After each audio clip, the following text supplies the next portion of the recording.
Good morning, council member. You're muted. We are recording and we are ready. Well, good morning, everyone. All right. I gavelled down in the case you didn't hear it. Okay. I'm Councilmember Anita Bonds, Chairperson of the Committee on Housing and Executive Administration. The time is 10:02 a.m. on Wednesday, the 23rd of March, 2022. We are meeting remotely via Zoom to hold a budget oversight hearing on several agencies under the purview of the committee.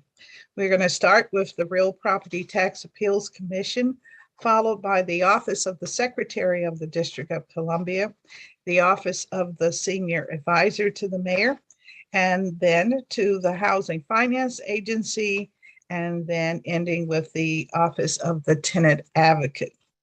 I'm going to ask each public witness to keep their remarks to 3 minutes and 5 minutes if you're representing an organization. This way, we'll have opportunity to hear from all of our witnesses. Primarily today, our witnesses are government officials, and so it's very important that we allow ample time to hear from them on the important work that their agencies are performing on behalf of the residents of the district. I want to note that the entire written testimony will be a part of the record. So if you have not submitted, please email it to housing@dccouncil.us. Many thanks to each of the government agencies that are presenting today and the staffs for their continued cooperation with my office. I look forward to discussing the vision of these agencies as it relates to the FY2023 budget to ensure that the district residents are provided with adequate assistance to maintain a healthy and productive life in what we consider a world-class city of Washington, D.C. The mayor's proposed FY23 budget reflects some serious enhancements targeted to improve and impact individual livelihoods. We're here today to understand what the agencies have accomplished in this past year and how they have spent the allocated funds and how they intend to spend the proposed budget in the next fiscal year. Along the way, we will identify areas of success as well as areas for improvements. We have the rare opportunity to evaluate how we can be a more equitable DC where every resident can live up to their full potential and ensure that their government is there to work for and with them. At this time, I'll pause in the event any of my colleagues have joined us. No, they're not here, Councilmember. All righty. So with that said, I want to thank you, and we'll begin to get today's hearing with the Real Property Tax Appeals Commission. And I'll just read a quick review for the public's benefit of what this commission's functions are. The mission of the commission is to conduct fair and impartial real property assessment appeals hearings for the citizens of the District of Columbia. The commission's objective is to ensure that appellate real properties are assessed at 100% of market value based on properties similar in size and utility so that an equitable tax burden is shared. The commission is a second level real property assessment and appeals process. Prior to filing with the commission, a first level administrative appeal must have been filed with the Office of Tax and Revenue, the assessor's office. In FY23, the mayor proposed a budget of $1.9 million, which is an 11.1% increase from the FY22 budget and an increase of 1.2 FTEs. FTEs being personnel as we all know it. So then, however, there is a decrease of $21,000 in the proposed budget for appeals process, and we'll learn today what that is about. I'd like to know more and want to understand how this will impact the commission's work and the residents. I look forward to hearing from the executive director regarding the proposed budget reductions and how it might impact program and service deliveries at the commission. Since we don't have any public witnesses, we will move immediately to hear from the executive director, and I'm hopeful I'm going to do a better job of enunciating your name. I have, Giza Undaga. Am I correct? Getting closer. It's getting closer, Chairwoman Bonds. All right. Okay. Yeah, the pronunciation is Gazacho and Darga. Gajasha. Okay. All right. Very good. And thank you for allowing me to attempt to enunciate your name, sir. Of course. All right. So I believe you have with you Mr. Williams as well. That's correct. I have Chairman Williams. He is our new chairman for the Real Property Tax Appeals Commission. All right. Well, welcome. And so if you both will raise your right hand. Do you swear and affirm that your testimony and any statements that you make before us today to be truthful and complete? I do. Yes. All right. Well, we will now receive your testimony. Excellent.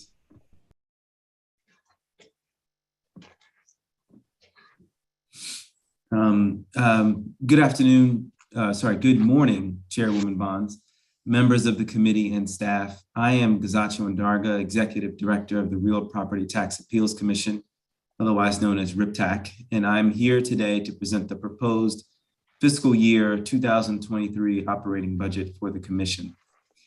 Here with me is Riptac's Chairman Trent Williams and Cassandra Fields, the agency fiscal officer from the Office of the Chief Financial Officer. Mayor Muriel Bowser has adequately funded the Real Property Tax Appeals Commission with the FY 2023 proposed gross budget of $1,973,852, which represents an overall 11.1% increase over its FY22 approved gross budget of $1,775,875. Riptac's proposed local funds budget reflects net personnel services increase of $225,058 across multiple programs to primarily support the hiring of 2 additional full-time temporary hearing examiners, as well as salary steps and fringe benefit adjustments. The hiring of these hearing examiners will help with the steadily increasing number of second-level real property appeals. The FY 2023 proposed operating budget for Riptac should allow it to meet its required statutory mandates.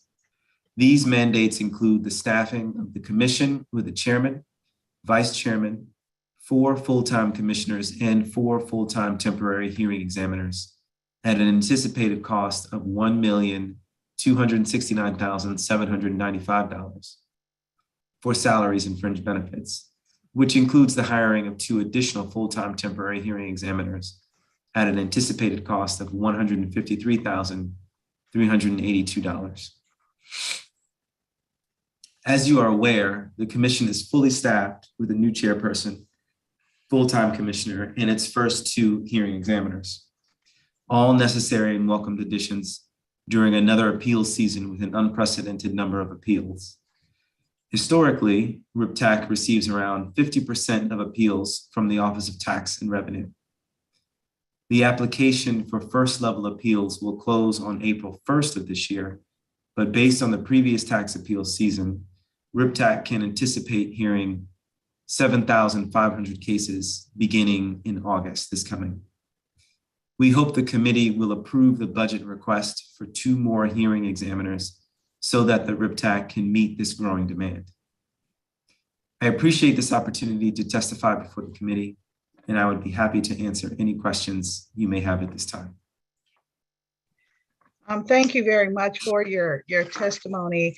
Mr. Williams, do you have anything that you would like to add at this time? Not at this time. Thank you very much. All righty. Thank you. We do have a few questions for the for the agency. Primarily, I wanted to understand when your testimony makes a statement that you receive around 50% of the appeals from the Office of Tax and Revenue. Are you saying that of all of the tax bills, 50% actually come to your commission for adjustment? What I'm saying is that of all of the appeals that the Office of Tax and Revenue receive at that first level, the Real Property Tax Appeals Commission can expect to receive at the second level appeals about 50% of those received at OTR. All right, and so, okay, I'm sorry. No, as I'm sure you know, every property owner receives a tax bill in the city. There are only so many who appeal at the first level. And so in previous years, that number has been around 15,000. And so of those 15,000, about half of those will appeal at the second level where we will hear those cases. All right, now I understand the 7,500. Right. Okay, that was my question. I was like, being someone who gets their Right. bill regularly, and it gets higher each and every time, and I'm sure you may actually hear from a few more as the cost of living increases in our community, and as the value of our property seems to be increasing. Let me please understand, I believe that during the oversight hearing, it was pointed out that properties that are tagged as vacant and blighted come directly to your shop from DCRA. Is that correct? Yes, that is my understanding. All right. Is that number included in this approximate 7,500, or are there additional numbers that you see? It's typically included.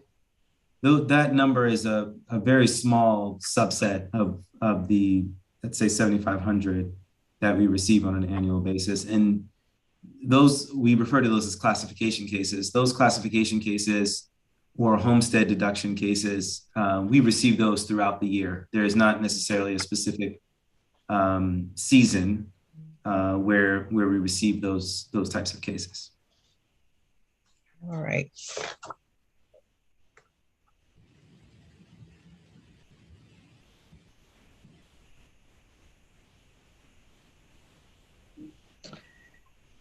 So when you I'm very curious about these cases because they come directly to your shop. Can you explain or give us some indication as to the number of these very few cases that you receive and the nature of adjudication that is required when you receive this information? I'll answer the first part of that, and I think I'll pass that over to our chairperson, is the expert on the process of adjudication there. But in terms of the number, as I said, it's not many. I would say on average, classification cases, we might receive anywhere between 20 and 30 throughout the year. That's at least been my experience over the past couple of tax appeal seasons. Thank you very much. In reference to the procedure, we as a commission want to understand the controversy that's been created by the property, whether it's blighted, whether it is a homestead question. We want to understand how either OTR or DCRA has decided to either take away that benefit or to put a blighted, for example, blighted designation on the property. Once we understand what the controversy is and maybe the shortcomings of the property owner, we then ask the property owner to let us understand how they've rectified the situation. For example, if it's a homestead question and there's a question with domicile, potentially the owner has property in both, let's say, Maryland and Washington, D.C. Well, as you may be familiar, you can only have homestead in one domicile.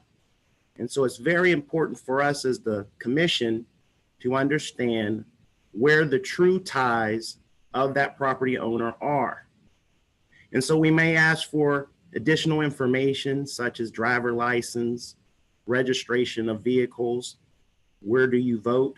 And there's other points that we will try to ascertain to understand where their true ties are.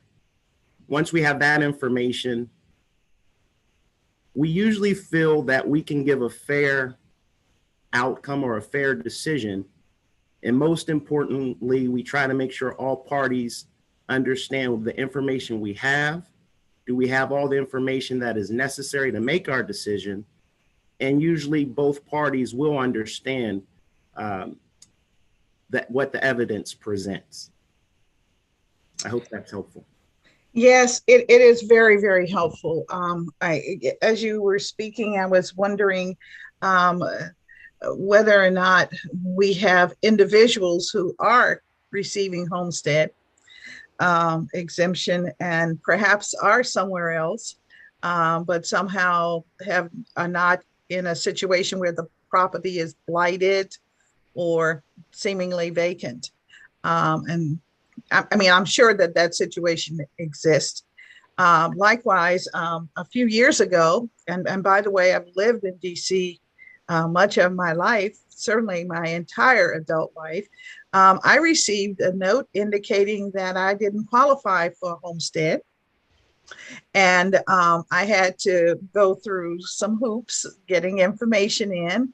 I think I was requested to get an attestment from neighbors, okay, that I lived here. I thought that was very interesting.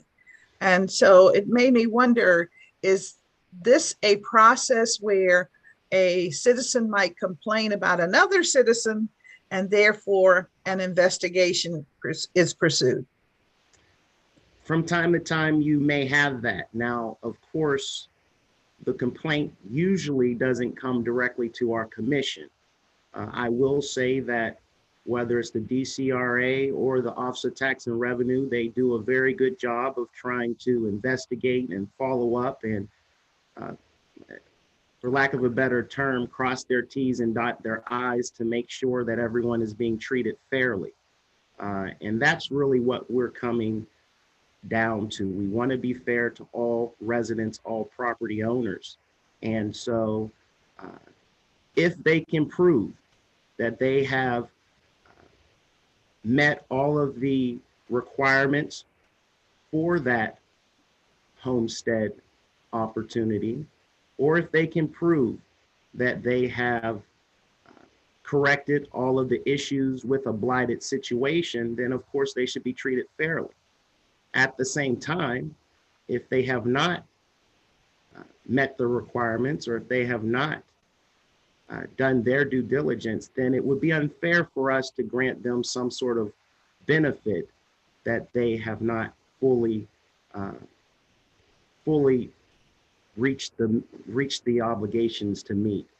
And so that's really, we want to stand fairly for all parties and make sure that we're granting the benefits that are required and are deserved. Well, thank you for that. I also am aware of some properties in various neighborhoods that have been vacant for years, or at least neighbors say they're vacant. And when they check the tax rolls, they discover that this is not the case. And so again, I guess this is property tax fraud, or the potential for it. So the best advice to the public is to report it, I presume, so that we don't lose important tax dollars that can benefit all of the city. So Definitely. I appreciate that. As property assessments rise, seniors living on fixed incomes have difficulty keeping up with the rising property taxes. What policy steps can you propose to help us address this rising challenge and help our seniors stay in their homes? Well, I appreciate that question, Chairwoman Bonds. I think that, it's a good time to remind the bailiwick of the Real Property Tax Appeals Commission in that, the commission is constrained in terms of what it is able to do, specifically from a policy perspective. Our charge is one where we are at the second level assessing whether or not the Office of Tax and Revenue at the first level has made any errors in assessing the properties that come before the commission. And so it really is outside of the commission's responsibility to provide any policy guidance in that regard. It would certainly be out of step. Now, as I know you are aware, in this current proposed budget, the mayor is proposing to limit the increase for senior homeowners, residents in the city, to 2%, which is, I know, a huge help, I think, a huge help for those, for that part of the constituency in the district, and in particular, those who are under-resourced. So I hope that, this policy proposal is one that is accepted by the full council to help alleviate these quickly rising financial burdens on some of our most vulnerable residents.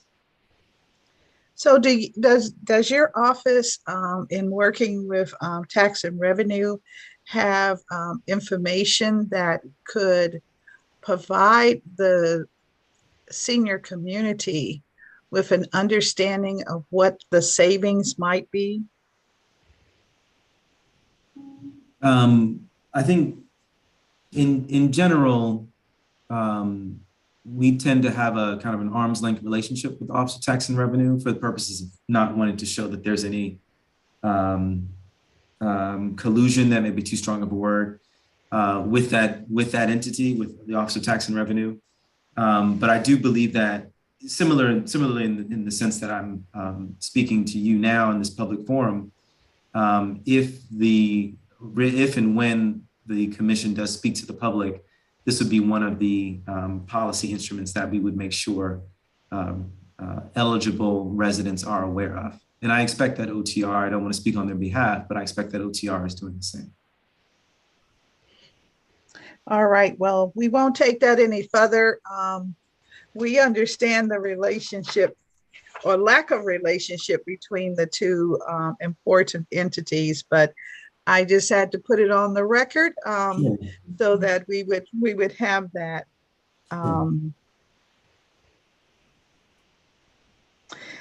In your pre-hearing responses, number 13, would you discuss the impact of filling the chairperson seat and the need for outreach? And I'm really asking, does the chairperson engage in outreach activities? And in fact, does your commission engage in outreach activities? Or are you that little judicial body that's sort of sitting there and playing only with the numbers, so to speak, or dealing exclusively with numbers and not wanting to know neighborhoods or personnel or personalities that might be engaged in concerns? Outreach is very important to our commission, and that is going to continue and potentially even grow now that I am the chairperson. We will definitely speak to different ANC at different ANC meetings. We think that's a great opportunity to get a gathering of property owners and present what we do, and to potentially help with procedural questions. I've recently have started to reach out, and this goes back to your last question, to the AARP. I think this is a huge opportunity for us to potentially sit down with them, talk about how we can help older property owners, get them information on what they would need from a procedural standpoint, and potentially from an evidence standpoint, how to prove their case if they feel that they're being treated unfairly, or if they feel that their assessment is too high. And so I have potentially some meetings coming up with the AARP.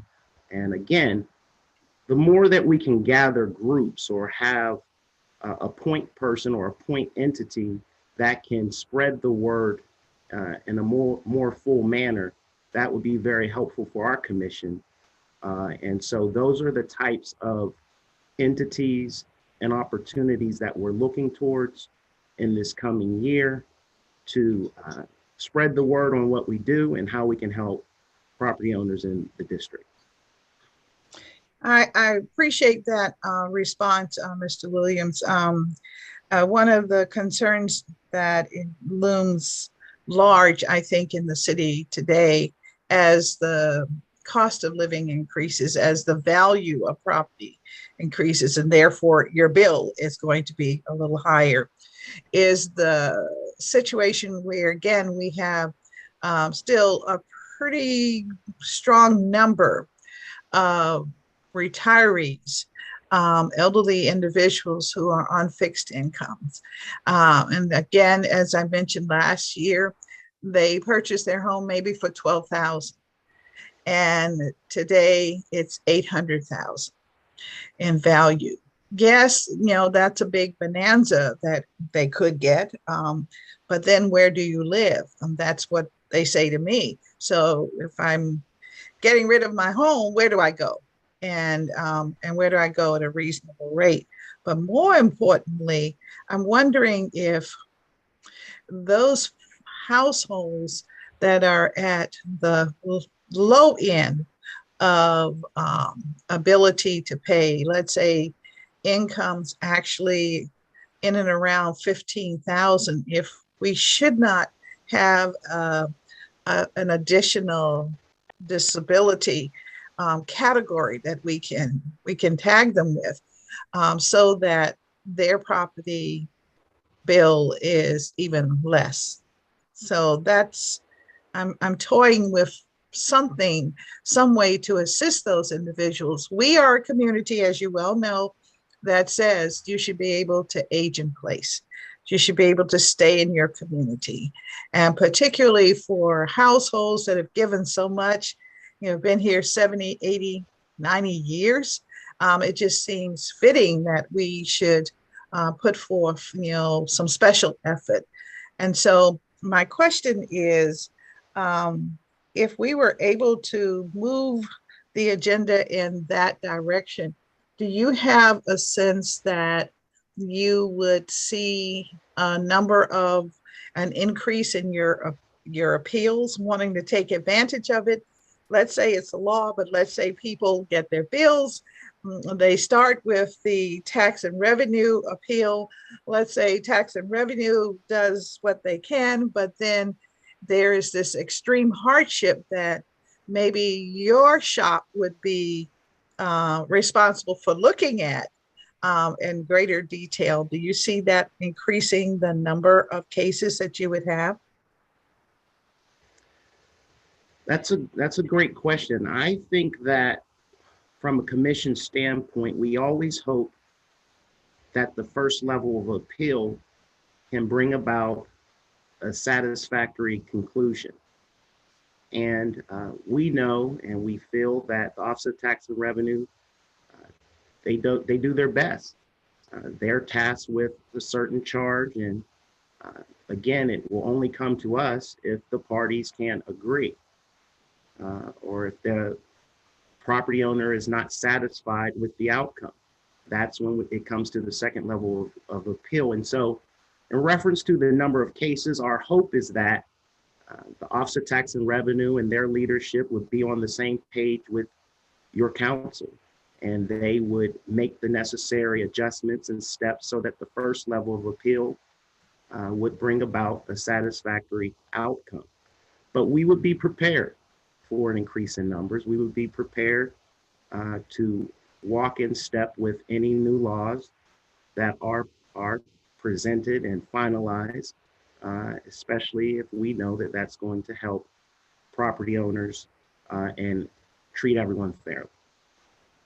All right, well, I appreciate that response. I sort of knew that that would be the response, but I'm trying to put as much on the record as I can as we prepare for hopefully a new day. So thank you very much for that. Thank you. One question, I think, would you elaborate on the pre-hearing response number 20 regarding the commission's plan to start hearing cases earlier than usual? You mentioned you would start in August, but now I think you're anticipating starting even earlier. No, I may have misspoke earlier. I think in my testimony, I noted that we would be starting in August. Oh, are you saying in the pre-hearing questions, we said, I'm looking at them now. You said you plan to start hearing cases earlier than usual. Is August earlier than usual? Not typically. August is about the time that we start hearing cases. Now, the number of cases at that time are lower. That is, we are only starting to, OTR is only, that is, Riptac is only beginning to receive second level cases in August. And that's typically like in the first half of August. So we'll begin scheduling cases in the second half of August. Okay, so you will not be conducting hearings, let's say, in June or July? No. All right. Yeah. But on that same note, our hope is that we will have enough commissioners, enough persons to fulfill as many panels as possible in August. And so while the date may be similar to past years, our hope is that we can take on more cases sooner in the season than later in the season. And we certainly, thank you for that, Chairman Williams. And we certainly are able to do that now, since we have both hearing examiner positions filled, we have a chairperson and a new full-time commissioner, which at this time last year we did not have. Okay. Let me just ask you, this is again kind of out of your purview, but associated. Right now, the bills that go to the households include the income of, it's my understanding, it includes the income of those in the household. And I wonder if there is some way for it to just include the income of the person of ownership. Is that possible, particularly as it relates to our seniors? Well, from my understanding, the DCRA and the agencies who oversee that, they are tasked to calculate the income of all persons in the household of a certain age and above. And so, again, that would be something that comes to us, and we are then, they are making that decision when it comes to whatever benefit we're referring to. And they are tasked with making that calculation. And so we're following suit. It's my understanding that that is the way the law is written. Or at least that read. Mm-hmm. So it will require a legislative fix. Yes, ma'am. All right.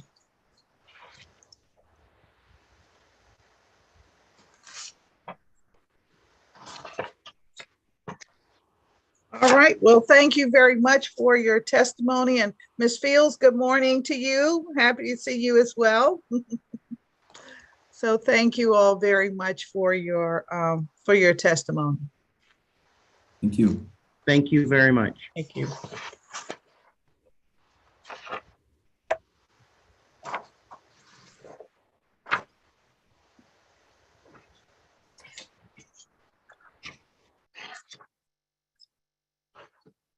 Next, we will hear from the Office of the Secretary.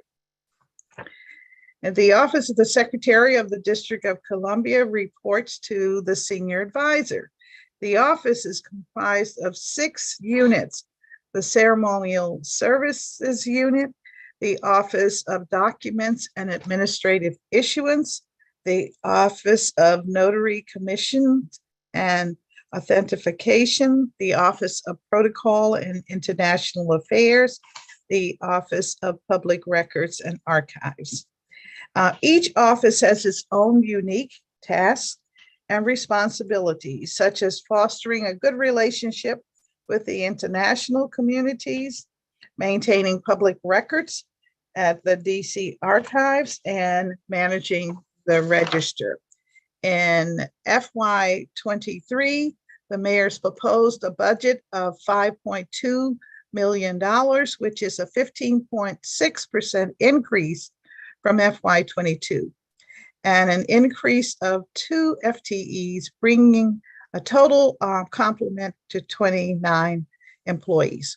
While there is an overall agency budget increase, there seems to be reductions of $100,000 from the special purpose revenue funds, $179,000 from the archival administration, and $10,000 from contracting and procurement. And today we hope to understand the reasons for each of these budget reductions. Today we will evaluate these proposed budget allocations for the Office of the Secretary to determine whether it has the resources needed to meet the need of district residents and the extended community. And I look forward to hearing from the Secretary regarding these proposed budgets and program and services in the office as it is currently tasked. And I also look forward to hearing about the progress of the construction and renovation of DC Archives, from moving it from Naylor Court to UDC campus. But first, we will turn to our public witnesses. And I think I see both of them have joined us. Let's see, Miss. Who do we have, Amelia? Sorry, Trudy Peterson. She's the chairperson of DC Archives Archives Advisory Group. And then Kim Bender, co-founder of DC Archives Advocate. All right. Welcome and good morning, ladies. And so we're happy to hear from you. And we'll start with you, Ms. Peterson, for your testimony, and then we'll move to you, Ms. Bender. Thank you very much, Chairperson. I'm here on behalf of the Archives Advisory Group of the DC Council. And we have looked carefully at the budget that is provided for the Office of Public Records. And we're here to talk about what we think are insufficient funding for the purpose of building the new archives building. Now, we recognize that this is an issue that cuts across both this committee and the Committee on Facilities, and we will be testifying there as well. But we find it inadequate in several different ways. First, the construction itself. Second, the preparation for it. And third, the actual operation of the new facility. So let me take each one in order. The construction money that is allocated for fiscal 23, 24, and 25 is about $71 million. Now, this is based on a 2018 study that was done by the very reputable architectural firm Hartman Cox, which has been engaged in trying to design this building. But we know what has happened to construction money since 2018. It has escalated enormously. And we're concerned that trying to build a building with 2018 money means that the program that was to be included within the building will not be adequate. We can't build a programmatic building with 2018 funds that meets the requirements that were set out at that time. And we should not start out by knowing that the funds are inadequate. We know also for equipment, an archives building is full of steel shelving. And we know that steel alone has more than doubled in that period of time, making the price of just the shelving within the building inadequate as planned. So what we believe the council needs to do, and that will be this committee and the Committee on Facilities, is to ask DGS to reprice what this building is going to cost. This may not affect the 2023 funds, but it will certainly affect the out years. And it's important for planning, we believe, very important for planning. So that's what we think is the problem on the, if you'll let me say, the bricks and mortar side of the problem. Then turning to the preparation, we need to do two things and we need to get them started immediately. One is we need to know where the records are in the city that are going to go into this new facility. And frankly, at the moment, we don't. And so what needs to happen is a survey that goes and looks at what is at the police, what is at the fire department, what is at DDOT, what is housed with contractors that these agencies may have contracted with because they don't have storage space in their offices. And so it's important to get a survey done and as soon as possible, because that figures out then how much space we absolutely need in that building immediately. The second thing we need then is we need to begin taking those records that we know are going to move in Naylor Court, and Chairperson, you've seen what that looks like, and all these other places. And we need to begin to house them in boxes, in containers, in wrappings, so they're safely moved. We can't have a commercial vendor just come in and start hauling 100-year-old materials off the shelf. They're going to get damaged. And so we need to begin now the extremely slow process of making sure we have all of our materials safely housed so it can be moved without damage. I was involved in the move of the National Archives from archives downtown out to Maryland. It took us 4 years to begin even doing those wrappings, and they were in good shape because we knew where they were. So this is something that needs to start. And the Office of Public Records does not have staff to do this. They can't do the survey and they can't do the wrapping. There just aren't enough bodies there.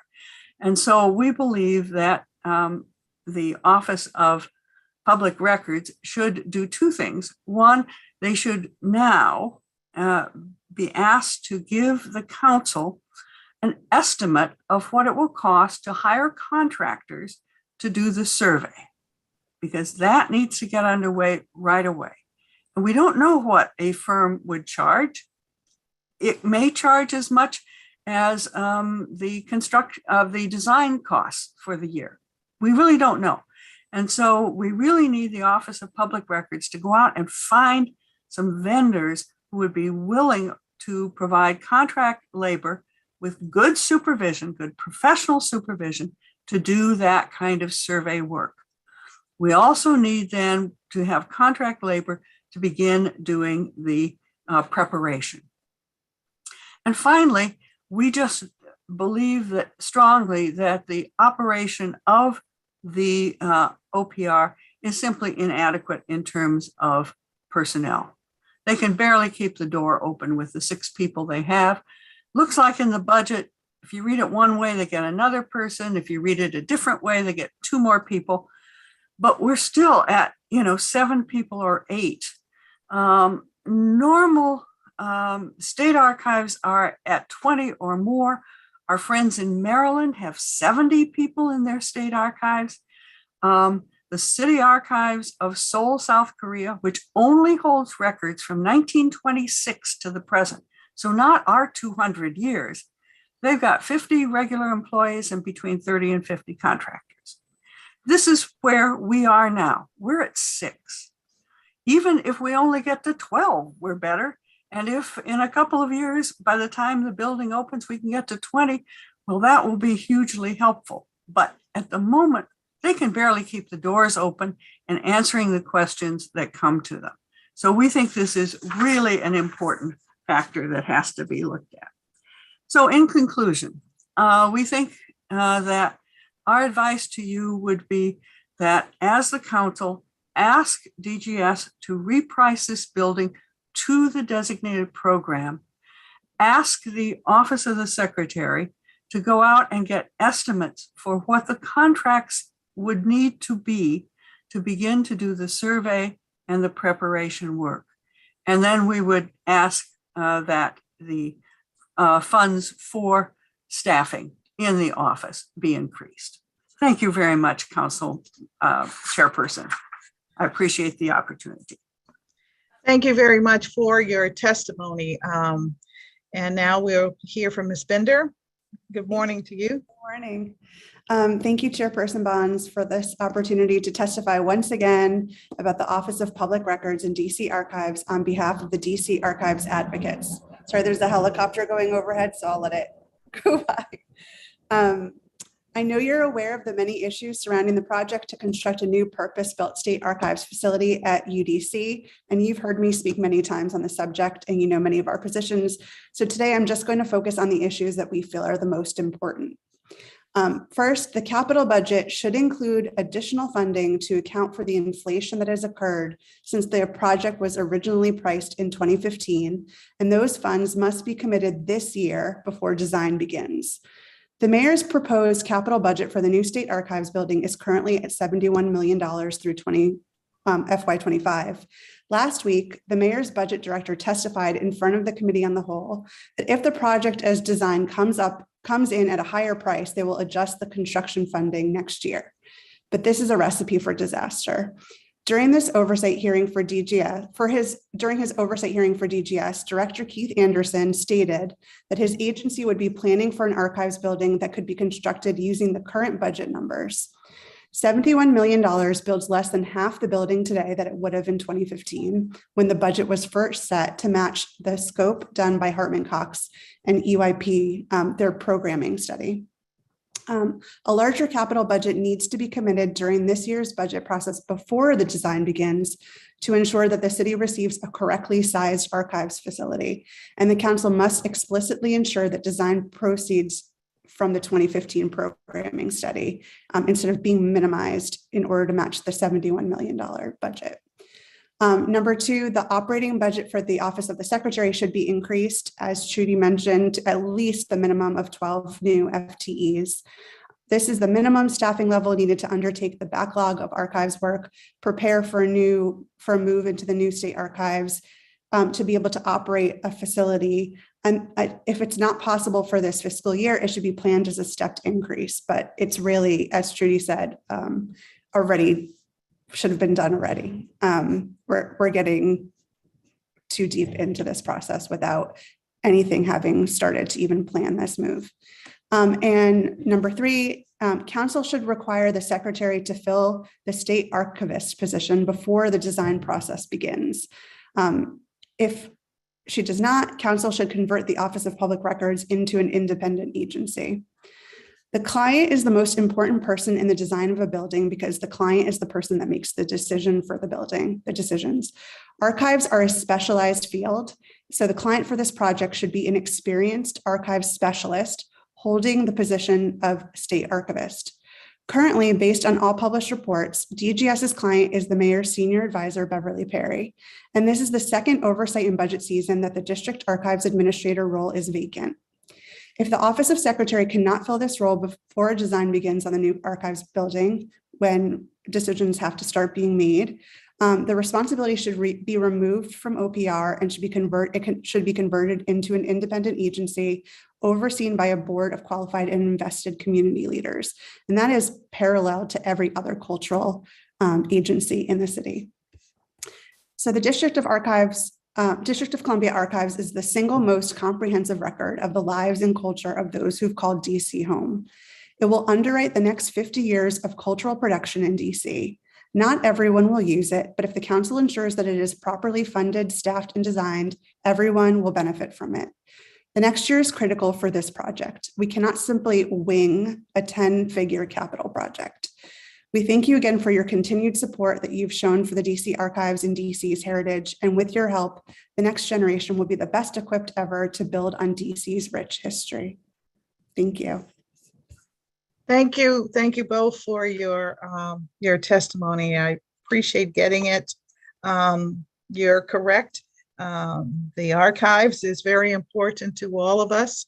And when we think about 200 years, that's significant. We're not like Philadelphia from the beginning, but we certainly have 200 years under our belt, and that could be very, very significant in the documents that we would want to retain and how we retain them. So I truly appreciate your comments. I do want to start with you, Ms. Bender. You mentioned that the archives, the attention given to it should parallel the attention that we have given to any other cultural entity in our city. You want to expound on that, because that sounds very important to a community, particularly a community that wants to be a state. I mean, for goodness sake, this really seems to be along those avenues. Yes, and I mean, we treat the DC Commission on the Arts and Humanities and the library similarly, in that they are a bit protected from politics as being independent agencies, and the contents of those, or those things underwrite is the culture and history of the city.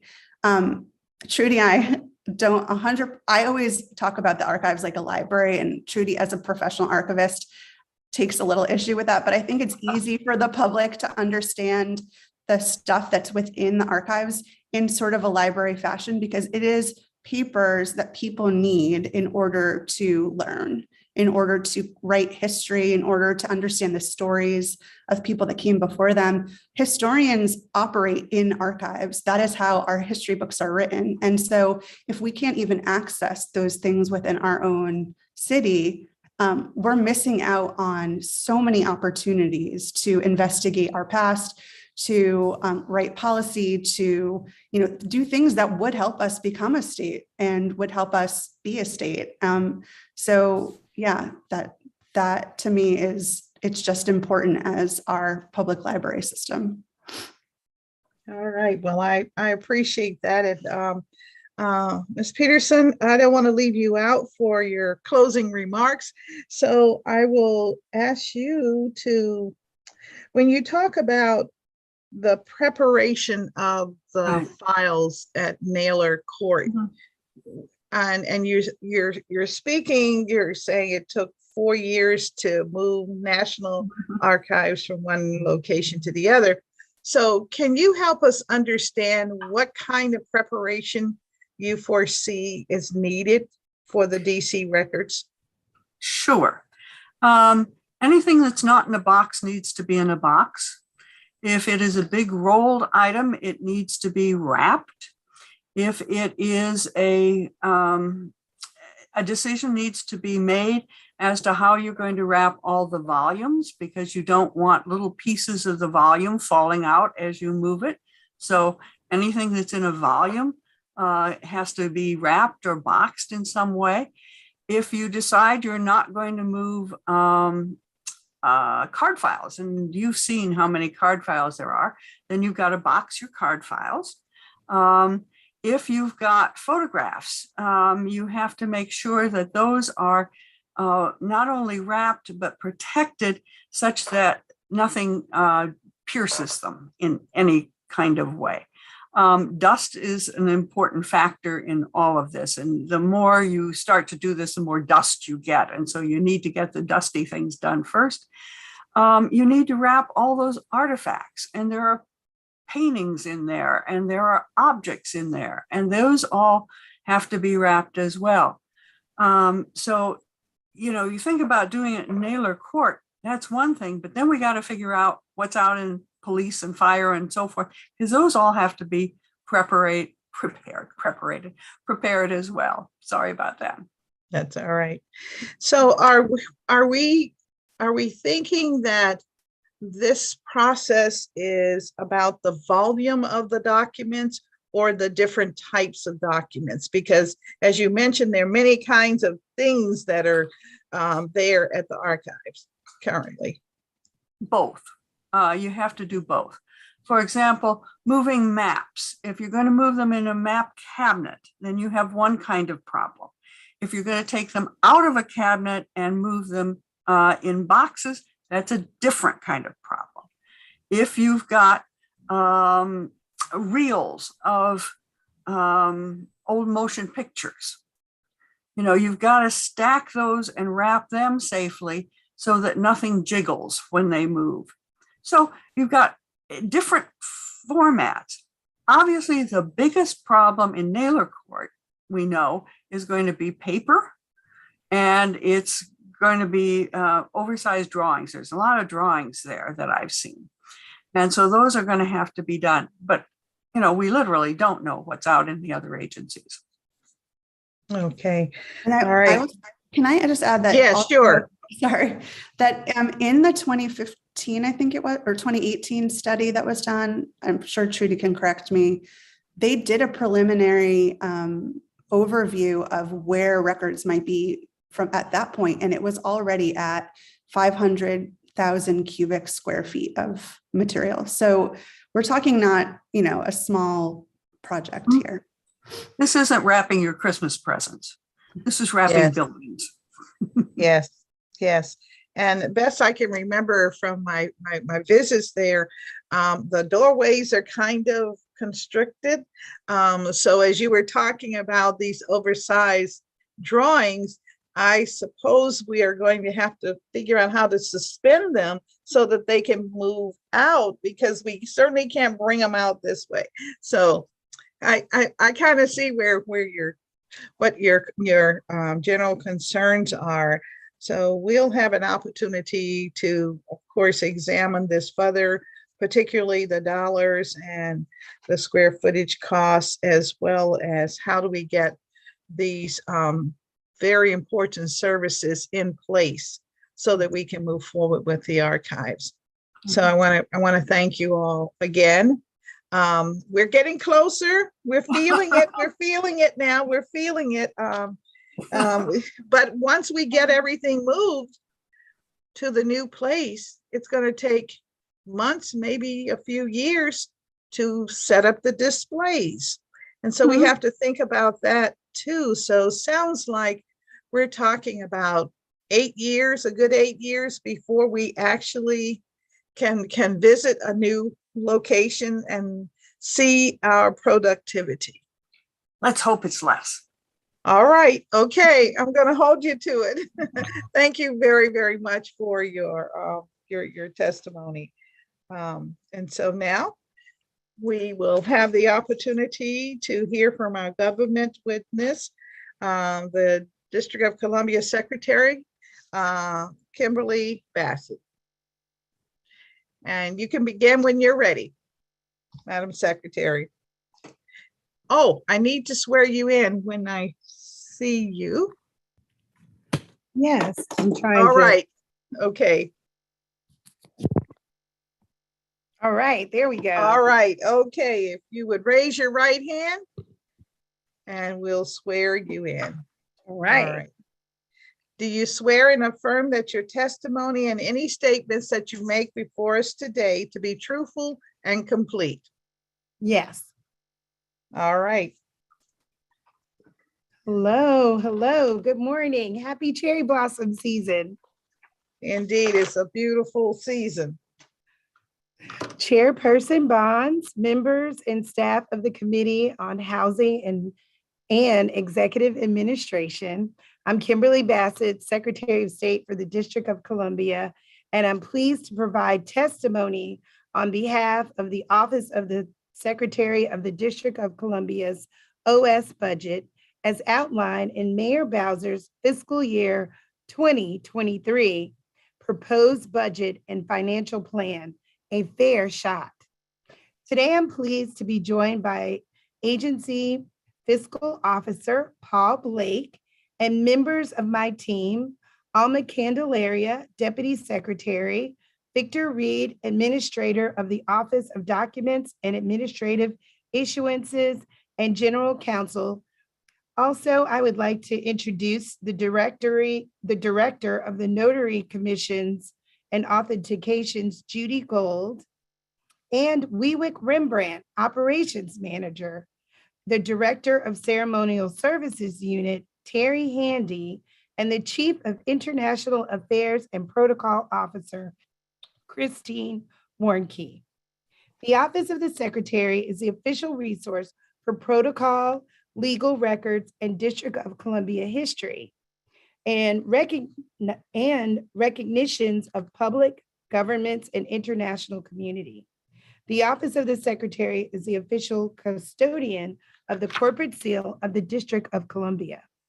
The Office of the Secretary is comprised of 4 offices and 1 unit located in 3 different buildings. These components include the Office of Notary Commissions and Authentications, the Office of Documents and Administrative Issuances, the Office of Public Records and Archives, the Office of Protocol and International Affairs, and Ceremonial Services Unit. The Office of the Secretary works with several key internal and external stakeholders to coordinate various ceremonies, conventions, parades, and festivals, including the Martin Luther King Holiday Commission, the DC Emancipation Day, the National Cherry Blossom Festival, and Washington, DC's Electoral College. The Office of the Secretary also has the role as in the mayor's swearing-in ceremony and oversees the DC One Fund and the DC Democracy Grant Program. The Office of the Secretary's FY2023 proposed operating budget is approximately $5.2 million. OS proposes 29 full-time equivalents, FTEs, to support our operations. The budget consists of approximately $4.2 million in local funds and $1 million in special purpose revenue SPR funds. The FY23 proposed budget represents 15.6% increase from FY22 and 2 additional FTEs. There is an increase of 23.5%, $808,000 in local funds, and OS requests a reduction of the $100,000 budget authority in SPR to align with the projected revenue in the Office of Notary Commissions and Authentications. Overall, the Office of Secretary's FY23 budget represents a 13%, $415,000 increase in personal services to absorb step increases and fringe benefits, reclassifying 5 positions and 2 additional FTEs. There is a 21.9% increase, $293,000 in non-personnel service to restore for the archives projects and ceremonial account. Looking ahead, FY23, I would like to highlight the following changes that we have made to our programs in this budget. Agency management is where the Executive Office of the Secretary and most of our administrative functions are located. OS proposes 6 FTEs for agency management. The changes of FTE under agency management includes one additional FTE and a transfer of one FTE to an archival administration. FY23 proposed budget represents a $191,000 increase from FY22 approved budget. The increase reflects restoring the funds for office supplies, membership dues, travel, and postage. There's also an increase of 38% in fleet management in anticipation of the increased costs to maintain OS vehicles. OS also realigns contractual services funding from other programs to be centralized under the agency management. The ceremonial service unit will have an increase of $103,000. This increase covers the reclassification of 2 FTEs under this program to a higher grade and restores funding of $50,000 in the ceremonial account. The ceremonial account supports various ceremonial functions organized by the Executive Office of the Secretary for state, local government leaders, constituents, and dignitaries on behalf of the mayor. The increase in the Office of Documents and Administrative Issuances, as well as the Office of Protocol and International Affairs, reflect step increases and fringe benefits. The FY23 proposed budget for the Office of Notary Commissions and Authentications includes 6 FTEs and is funded through special purpose revenue funds. The increase of $74,000 in ANCA covers step increases and fringe benefits and realigns contractual service funding to ANCA. The contractual services for ANCA is for notary annual automation maintenance services through the on-base platform. The FY23 proposed budget for the Office of Public Records and Archives includes 8 FTEs. The increase in personal services for the office includes a step increase in fringe benefits and the reclassifying of 2 FTEs to a higher grade. In addition, OPR will also have 1 additional FTE. OS also proposed an additional $300,000 to support the archives project. The funding for the archive project was restored after it was eliminated in FY 2022. In addition to the operating budget, OS proposes the capital budget for the planning and design of the state-of-the-art facility for the Office of Public Records and Archives.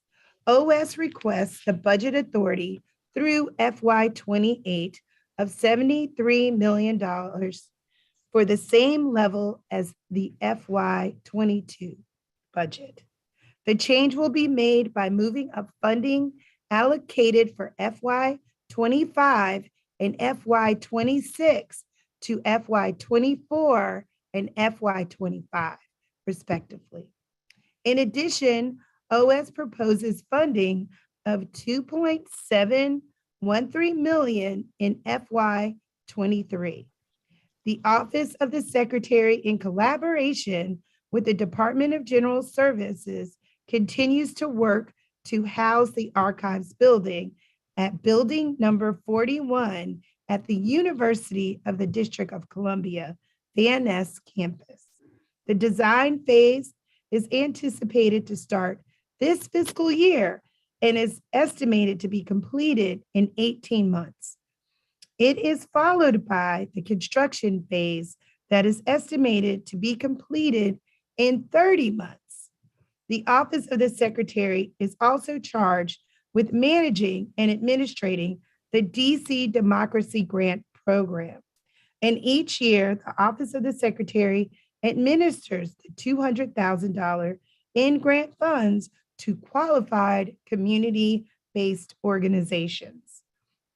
In closing, Mayor Bowser's fiscal 2023 proposed budget, A Fair Shot, gives the Office of the Secretary the resources necessary to maintain its critical role in being able to execute high-profile key projects on behalf of the mayor.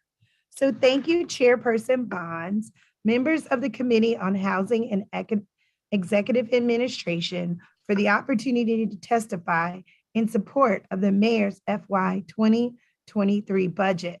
This budget reflects the impacts of the global coronavirus pandemic and Mayor Bowser's ongoing commitment to good government and fiscal responsibility without compromising our shared DC values. So thank you for the opportunity to testify, and I look forward to answering your questions. Thank you, Madam Secretary, for your testimony. Thank you.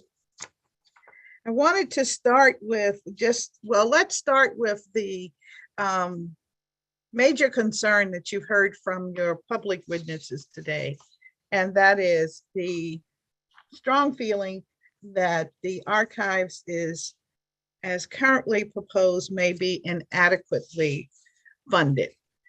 And so I want us to really go through the particular areas of funding that were mentioned. Okay. One, when we talked, Ms.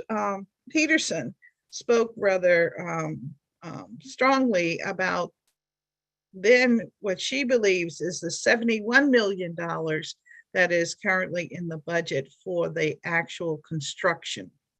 And I think your presentation is indicating that it is a little more. So you want to give us that figure again? I believe I'm looking at a capital proposal of 73 million. Is that correct?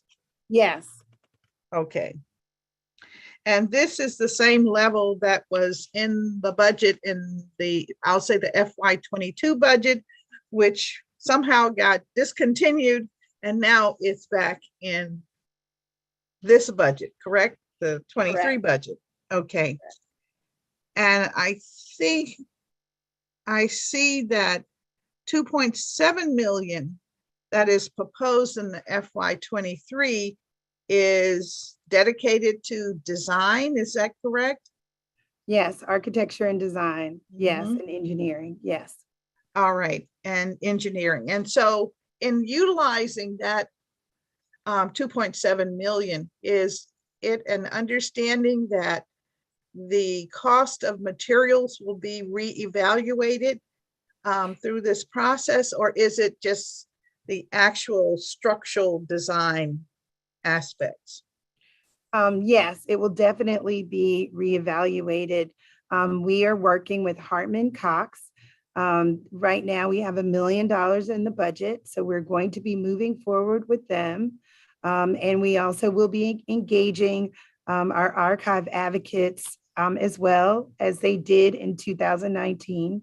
And during this period, we will start the planning and the evaluation of the archives. Okay, you mentioned 2019. In 2019, what was the activity as related to the archives? In 2019, we started the architecture and design phase. We were also looking to confirm a location of the archives as well during that time. All right. And how much was expended in 2019 for the archives project? That I will have to get back to you on that particular answer. All right. Like to have that. All right. And so currently you're expending in the 22 budget, you are expending $1 million. Yes. And in the 23 budget, you'll be expending 2.7 million. Yes, All right, and these monies are capital dollars or operating dollars? capital dollars. All right, okay, just want to make sure. And so then the other question is the preparation of the documents that I understand the volume has been identified as 500,000 cubic square feet of documents that need to be prepared for a move. You have given us this morning an indication that in approximately 2.5 years, 30 months of construction and 18 months of continuous prep, I guess before the shovels go in the ground.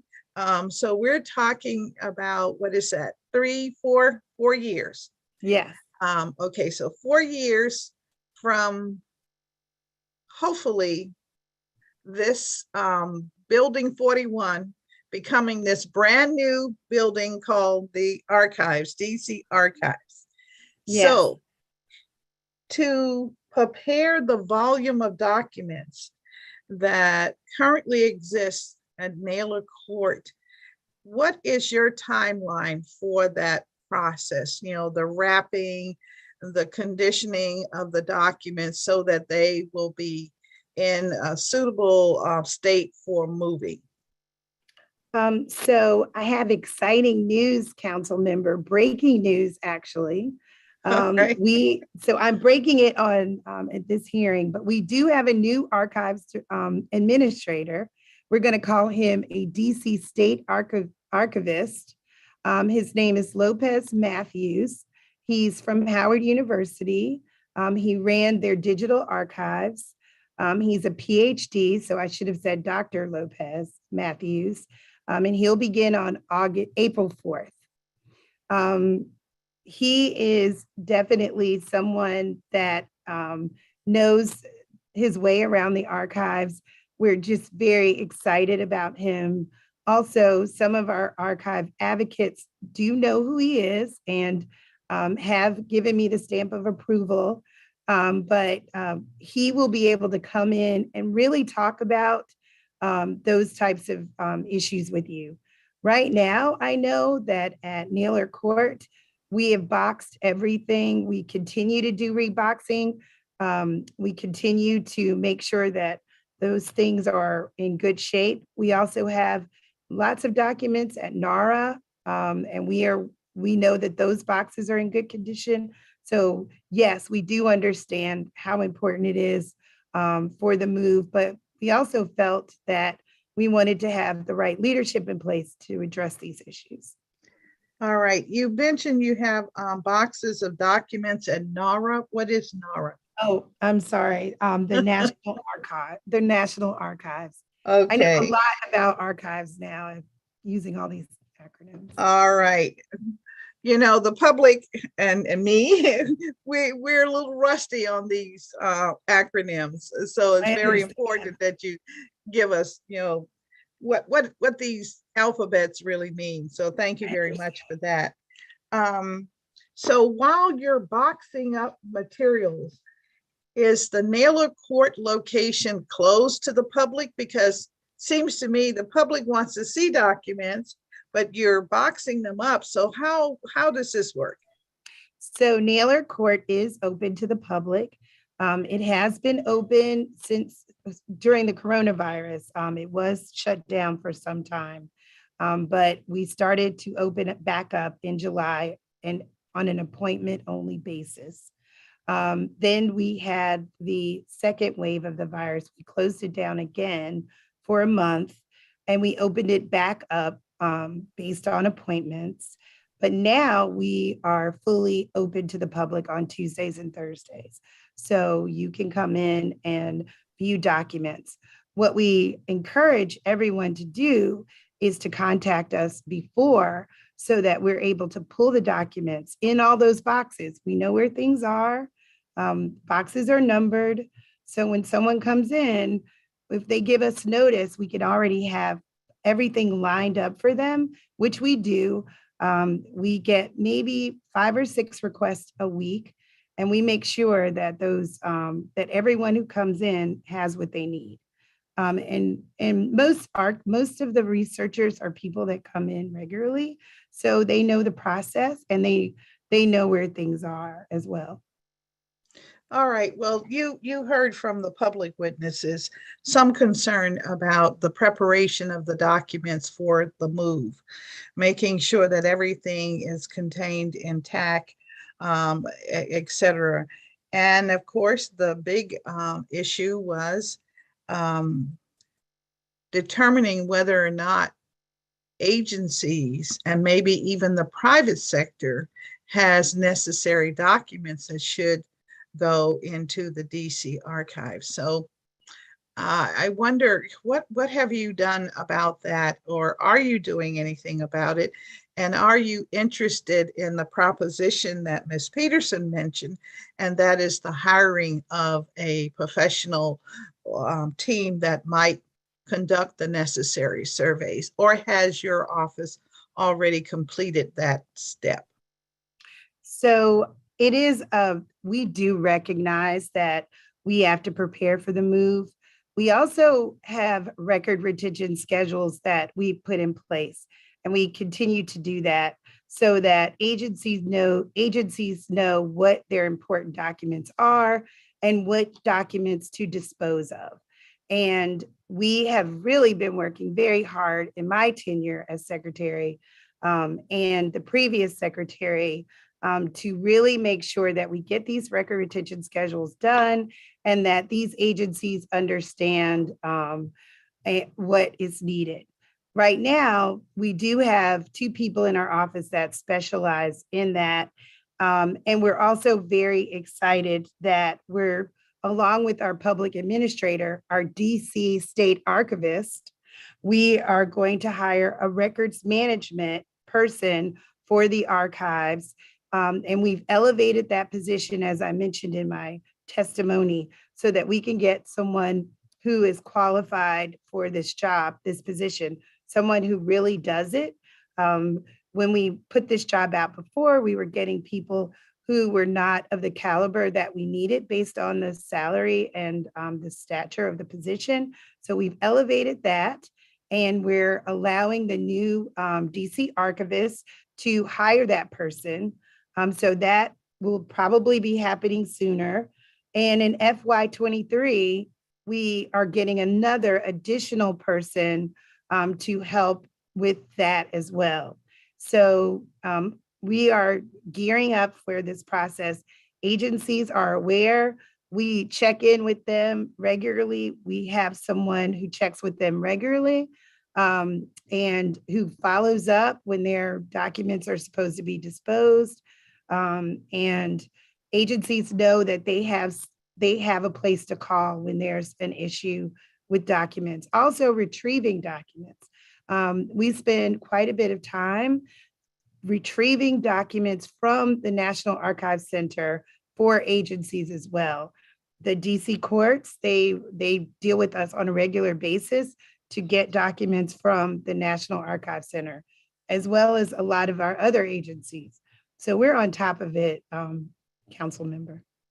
All right, and so, and just, I'll go back to my original question but let's go to where you are in your testimony right now.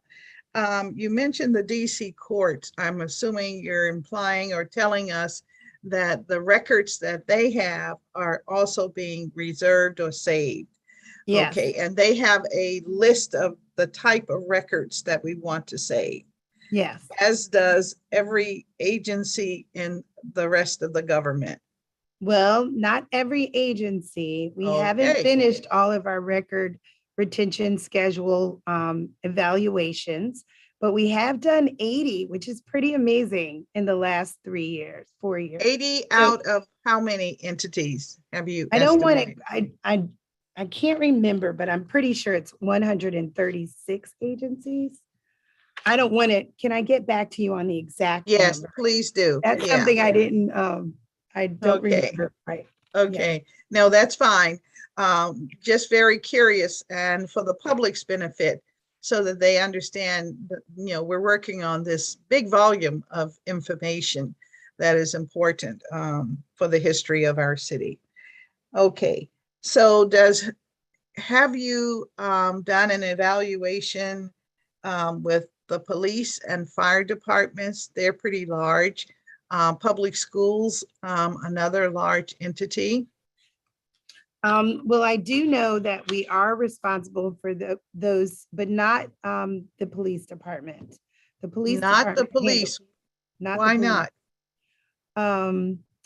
I don't know that answer. I can get back to you, but we haven't been responsible for the police since I have been secretary. All right, But I will yes. find out the exact reason. Yes, we'd like to get some information on that. Also for the agencies that you have made contact with, your 80. Most of the agencies perform in clusters. You know, like for instance, many of the agencies and the housing committee are under economic development. Okay, all right, so in these clusters, have the deputy mayors for the clusters been notified that these agencies are to protect and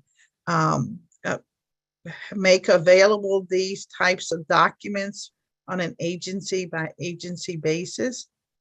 So what we did when we first started, and before we start each groupings that we have, we've been working with a contractor to do this. So every time there's a grouping, I personally send out an email to all of the directors, and they all are aware that this is going to take place. And then each agency has record retention managers.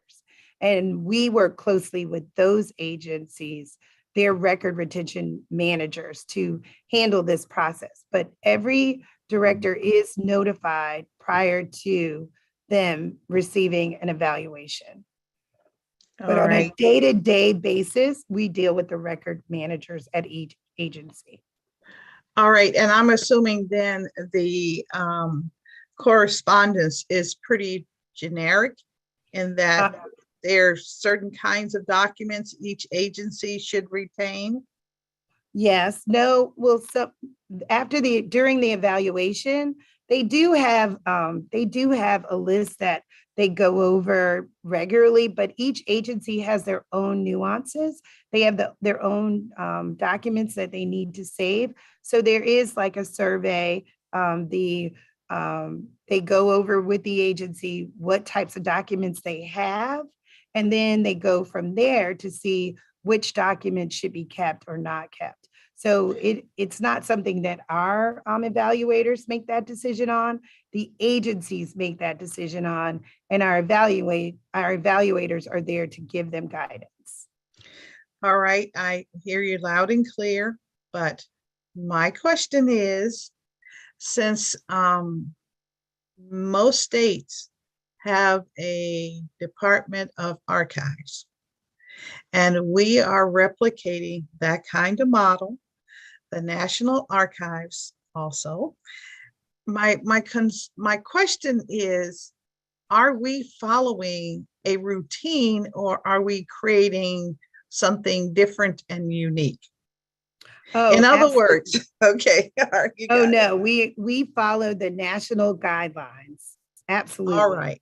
And we so, also, even with NARA, we follow national guidelines. We don't have our own rules. No.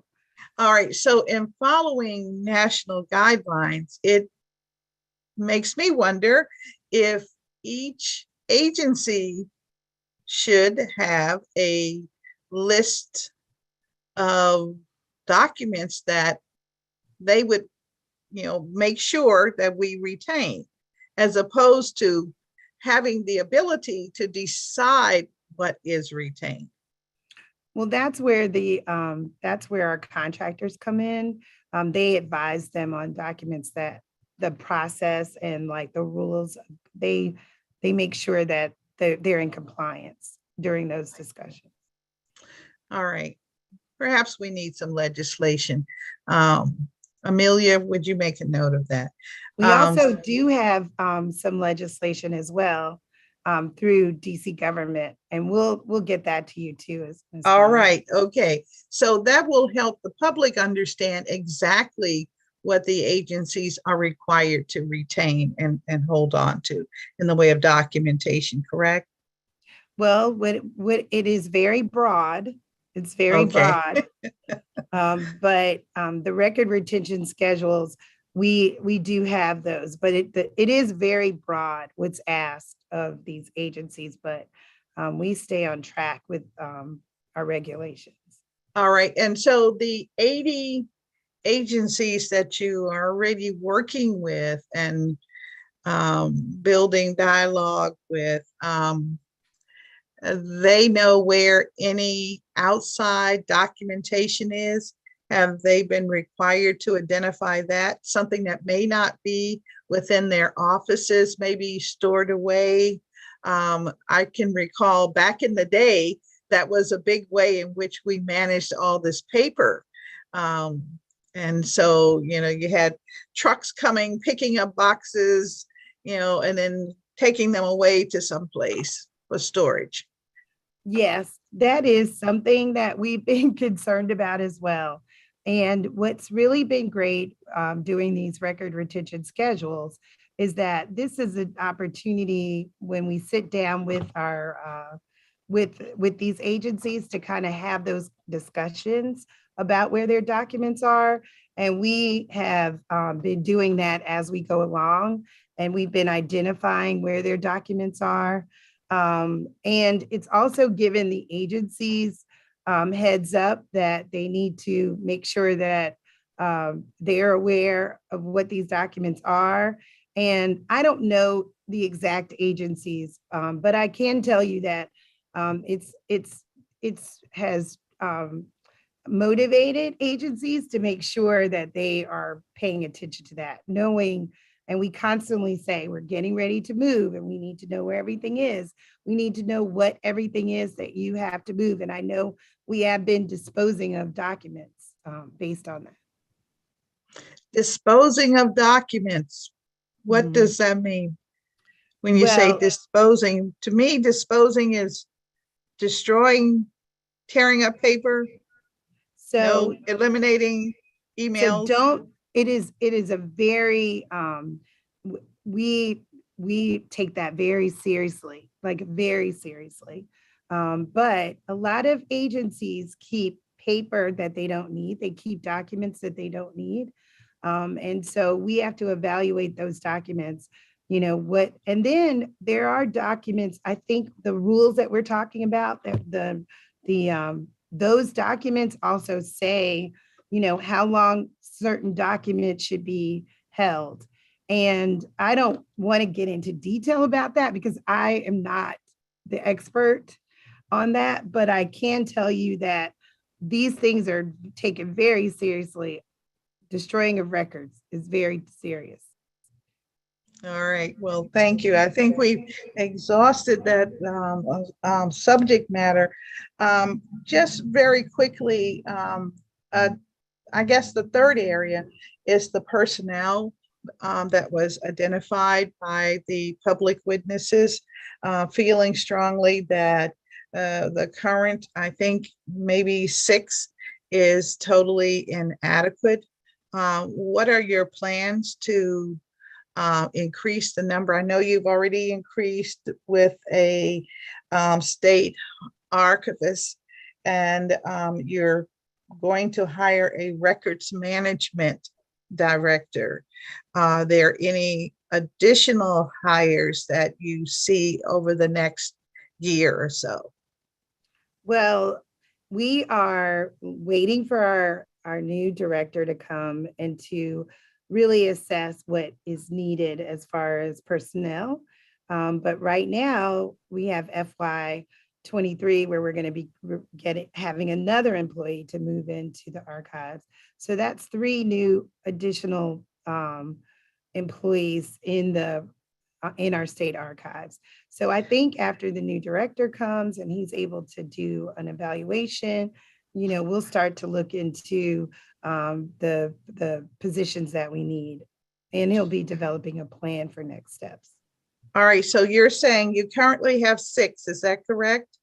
Yes. In the FY22 budget. You're adding the No. director. No, We have 7. No, we have 7. You have we're 7. adding 2 this year, FY22, and 1 additional one in FY23. so you have 7. Where do I find the list of the 7 that are actually on your budget for the archives? Well, I can give that to you. Absolutely, we can provide that for you. And I think we've provided it in our questions. Yeah, that's where we would look. But I'll do it again. Anything you need. No, I'm really just making sure we have your documentation here. So I think we got a minute where we can find it. If you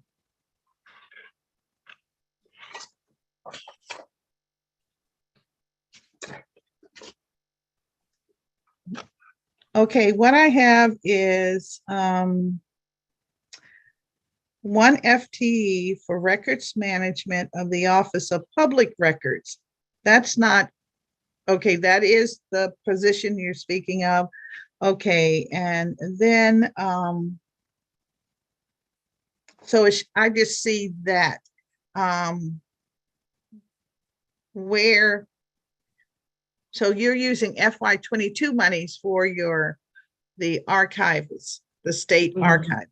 Okay, all right. And so and this the, and the records manager, the records direct. Okay. Well, I really need you to provide some additional information on that, because what we see is just 1 FTE. For FY23, yes. In 23, yes, Yes. And so so you're using FY22 money for the state. Okay, all right, okay, just 1 minute. So then you also just indicated you were adding 1 additional person. And what is that person's assignment? So they'll be working with our record retention manager. Okay. They'll be doing record retention. All right, and so they will be working under the direction of the new state. Okay, all right. Okay, just want to make sure. The other area we wanted to examine is the area with the notary. What are your plans for that, really? And how are you doing that? Our plans for the notary is that we're about to implement our e-notarization program, our platform. So we're in the process of doing that. And then we are going to implement the remote notarization platform as well. So that's kind of what we're working on right now in the Office of Notary. Okay, so when will we get to the electronic system? The electronic system, I was told by the director that it will be completed in 150 days. I'm sorry, in May. It will be completed in May. In May, all right, okay, all right.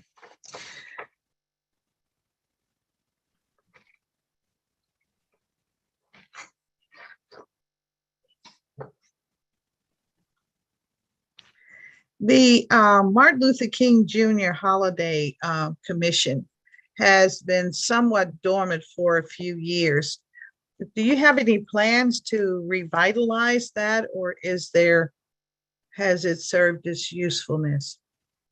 Well, respectively, it has not been laid dormant at all. I'm sorry to say, COVID for the last 2 years has kept us from doing programming in person, but they've been participating We have meetings during the time that the commission is planning for MLK. This year, we planned a big event with the library, and because of the Omicron virus, we had to cancel that. But no, we are definitely active. We have some members that participate in every activity we have, from the Frederick Douglass Bridge opening to now the Emancipation Day parade. So these, our members are very active. So no, we are not dormant, but I am excited once we're back. And I am excited about next year and the programs that we'll have for next year. All right, so you consider the opening of the Frederick Douglass Bridge one of the ceremonies or activities under this commission? Absolutely. I think that social justice, most of the people on the committee are there, and they're all very interested in social justice, and they're all very interested in preserving DC history. And so my commissioners, both in the Emancipation Day Commission and the MLK Commission, they are involved in every activity that we do around social justice. And the MLK Commission, you know, we participate in the UPO breakfast. We also have always participated in the peace walk that they have in Ward 8. But as of the last 2 years, we have not had our own programming in the way that, you know, we would have normally had prior to COVID.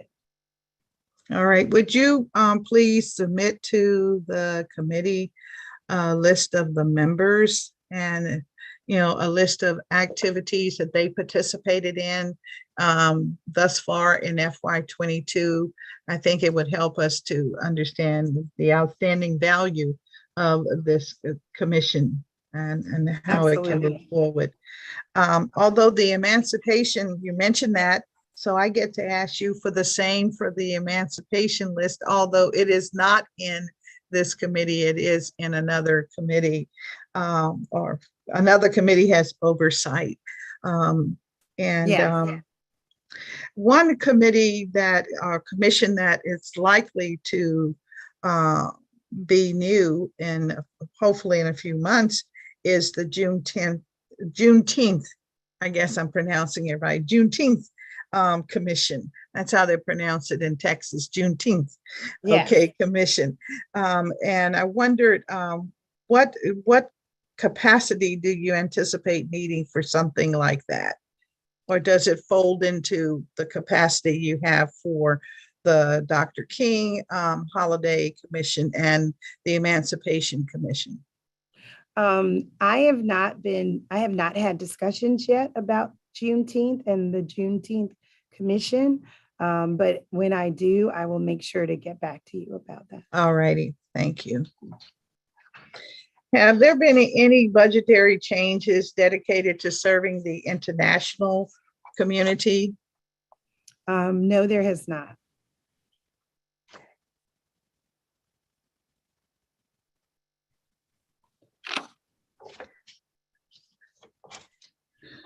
So finally, as it relates to the archives, and well, firstly, I want to thank you and your staff for what has been the outstanding work as it relates to the issuance and the documents handling the DC Register.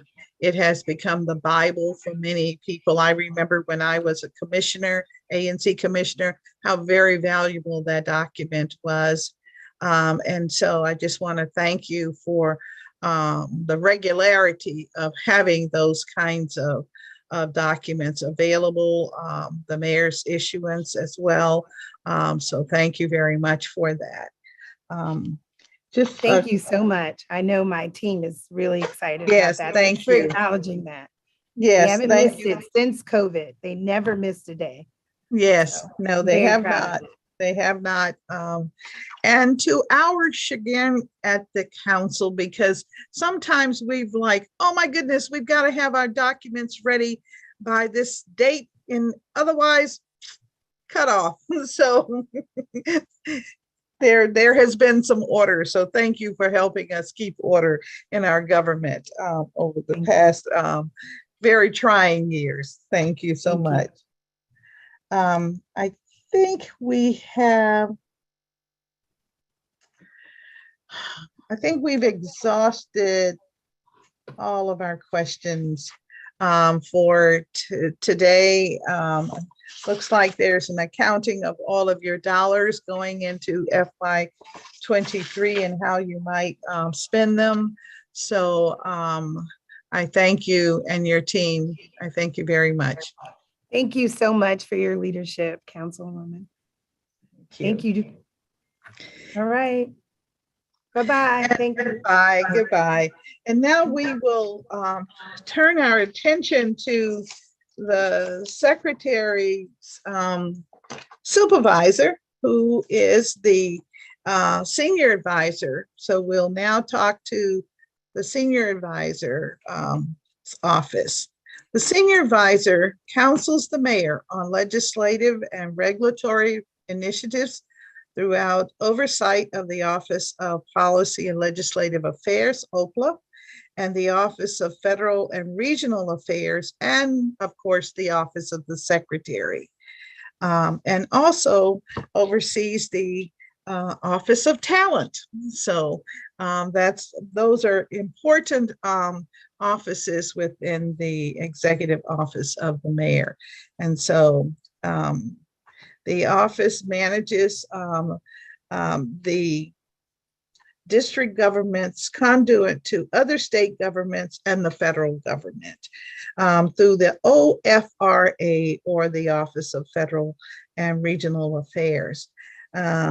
This, of course, is an important role in any state government, but since DC has not obtained statehood, it is the subject to, it's a very important subject to congressional review, and therefore challenges the responsibilities that we take very seriously on a daily basis. And so I look forward to hearing more about what the federal partners interfacing might be. Also, in managing the pathway to statehood initiatives and collaborating with our shadow senators and representatives on critical and long-running battle to obtain statehood. I also want to understand how this office interfaces with our delegate to Congress and the other members of Congress that will one day have a wonderful opportunity to support DC statehood with affirmative votes, so that we can actually, as citizens of this great community, become equal to all others. The agency proposed FY23 budget provides for 20 FTEs and includes a 1.1 million or 33.3% increase from FY22 levels to account for the statehood initiatives and step increases and fringe adjustments. I'm interested to hear more about the statehood initiatives and the specific plans for FY23. I think many across the city have seen a continuous push from this office and from citizens alike. And so just like to know if there is more coordinated efforts that we in the city can expect in coming months during the FY23 budget. And then following our examination of the senior advisor's office, we'll look at the Housing Finance Agency. But welcome, Ms. Perry, to today's hearing. So we're all ears to hear from you, and I'll swear you in, and then we'll accept your testimony. So if you, all right, do you swear and affirm that your testimony and any statements that you make before us today to be truthful and complete? I do. All right, thank you. Good morning, Chairperson Barnes, the members of the Committee on Housing and Executive Administration, staff, and fellow Washingtonians. I'm Beverly Perry, and I have the pleasure of serving as Senior Advisor to Mayor Muriel Bowser. Last Friday, Mayor Bowser introduced her fiscal year 2023 budget and financial plan to the Council of the District of Columbia, allocating some $19.5 billion for investments in education, public safety, affordable housing, human support services, facilities management, and much more. I'm pleased to appear before you today and discuss Mayor Bowser's allocations of the FY 2023 budget to the Office of the Senior Advisor. The budget for our office is appropriated for 2 of 3 offices in the portfolio: the Office of Federal Affairs, OFRA, that you just mentioned, and the Office of Policy and Legislative Affairs, OPLA. The Office of the Secretary has a separate budget, and you just heard from her.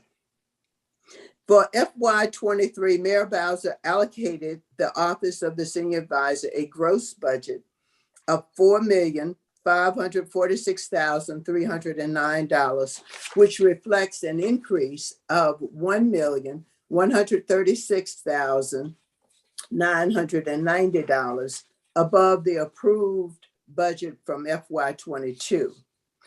The Office of the Senior Advisor has no program structure changes for FY23, but is seeking a major enhancement to further engage statehood initiatives, as you just indicated your interest.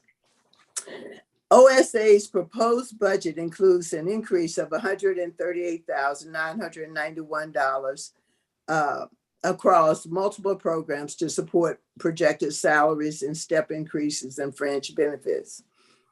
The allocation of personal services support the staff of the Office of the Senior Advisor and its reporting agencies. Within the office, there are 2 FTEs, my chief of staff, and a vacancy for a special assistant, both of whom provide direct level support to me and the 3 offices that report to me. In FY 2023, 7 FTEs are allocated for OFRA, including 1 FTE dedicated to statehood efforts and 1 FTE dedicated to the Beverly Perry Fellowship. 10 FTEs are allocated to OPLA, and as you just heard from the Secretary, 29 FTEs are allocated to the Office of the Secretary. Approximately $1,778,000 have been allocated for agency operations or non-personnel services, that NPS. These NPS dollars will be used to cover recurring services such as membership dues for national organizations, including the U.S. Conference of Mayors, the African American Mayors Association, the National Association of Counties, the National League of Cities, as well as recurring subscription costs used for research and monitoring legislation, including fiscal notes, LexisNexis, Political Pro, and our basic office supplies. This budget represents investments to preserve the local, regional, and federal connections needed to stimulate the regional economy, which begins with reopening and reoccupying federal and local offices. Since the pandemic, Mayor Bowser has directed us to track federal legislation and regulation to identify all potential sources of grants and awards so we can seek monies from multiple sources to lessen the impact of COVID-19 on our residents. As directed, we have explored every opportunity to ensure that DC receives fair and equitable treatment by the federal government in all COVID-19 funding. I'm sure you might recall the highly publicized work to restore the $755 million that DC was shortchanged when we were characterized as a territory. OFRA, working with our federal partners, not only recovered the $755 million shortchanged, but secured additional nearly $3.3 billion in the American Rescue Plan signed by President Biden in March of 2021.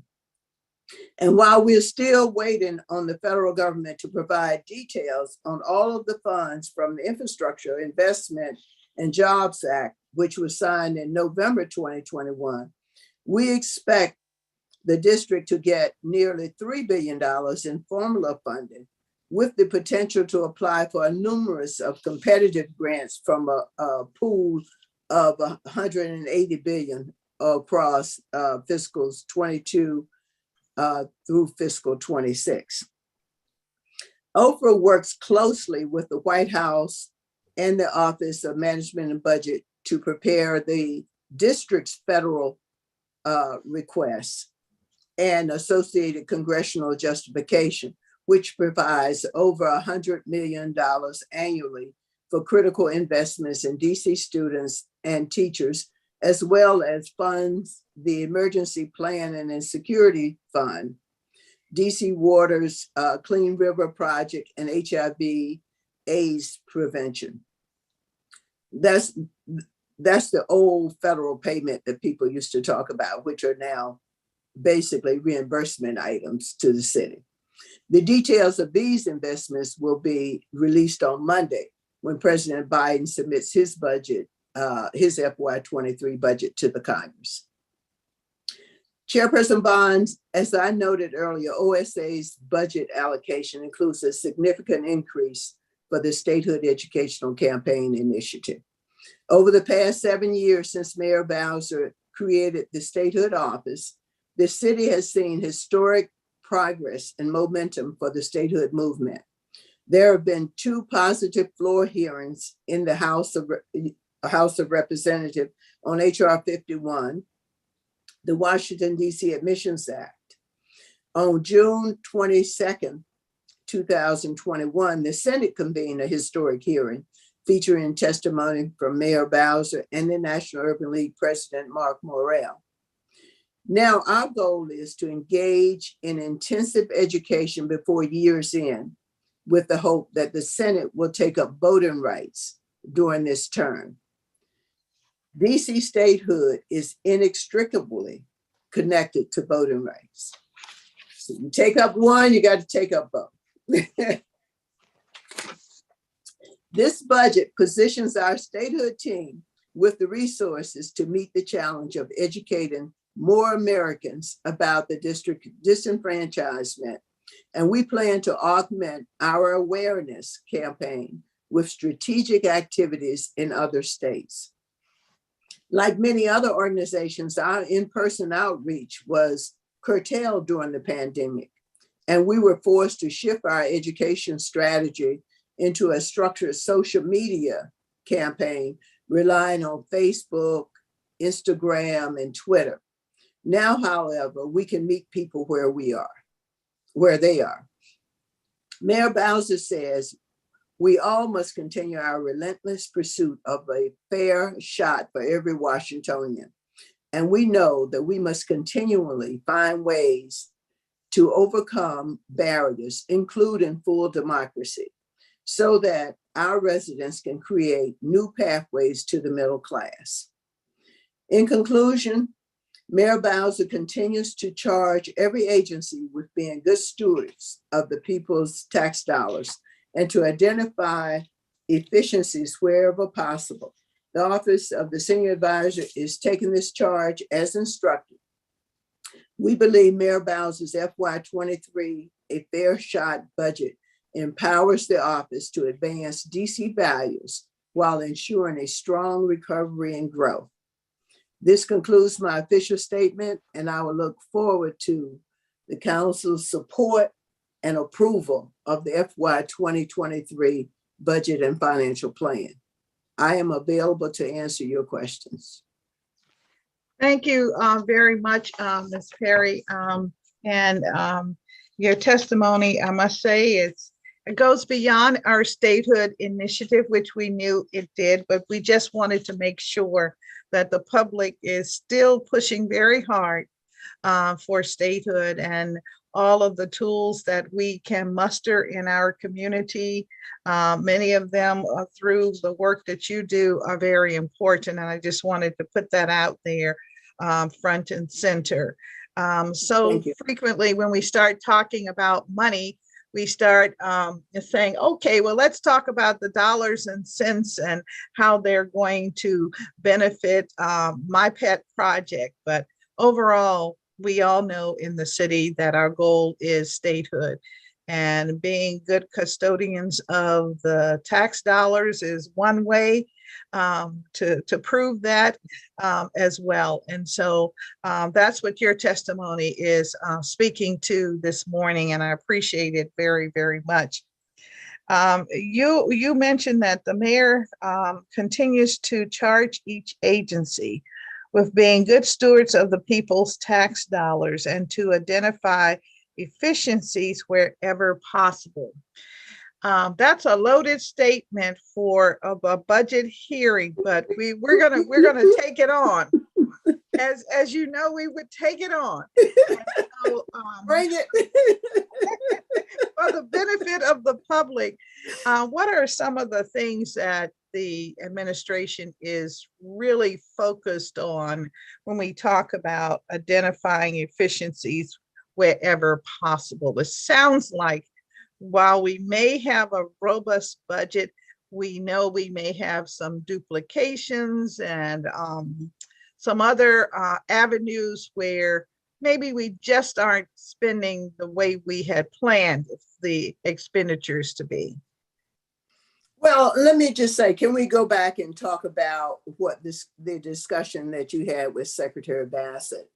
One of the things that the mayor charged us with is the retention schedule. You know, when this mayor became mayor, there was no plan for the archives, for new archives. There were no plans for an accumulation of the records of the District of Columbia to be compiled and housed in an official state archives. And so this mayor, early on, we had the city administrator to issue an order to every agency to designate a retention manager. So every agency has a retention manager. I don't know if I've lost you. I just lost you on my screen, but I'll keep going. And we, after designating a retention manager, we hired a contractor to work with each retention manager to determine what the records were for each agency and how they should be retained. Some should be digitized, and we hired a company to digitize some of those records, and some should be kept in their original form. And it's that kind of thinking that this mayor has charged us to do.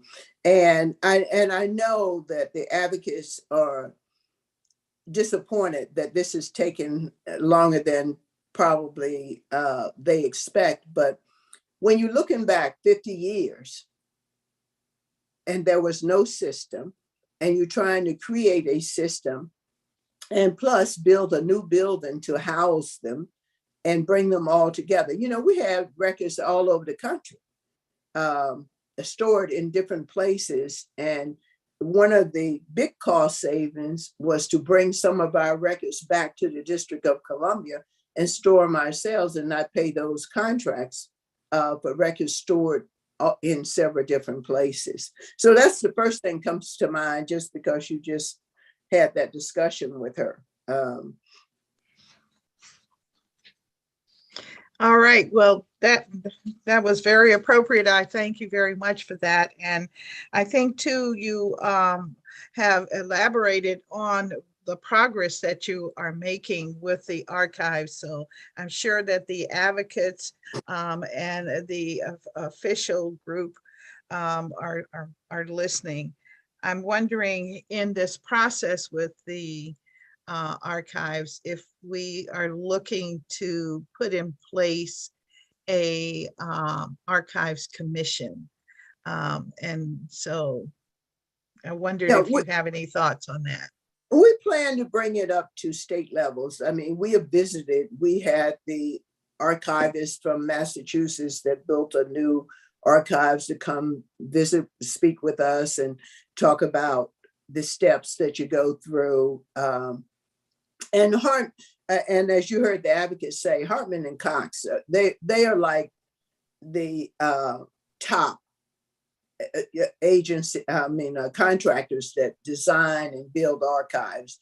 You know, we had to go through steps to even determine how much space we needed. And so we started out with 100,000 square feet.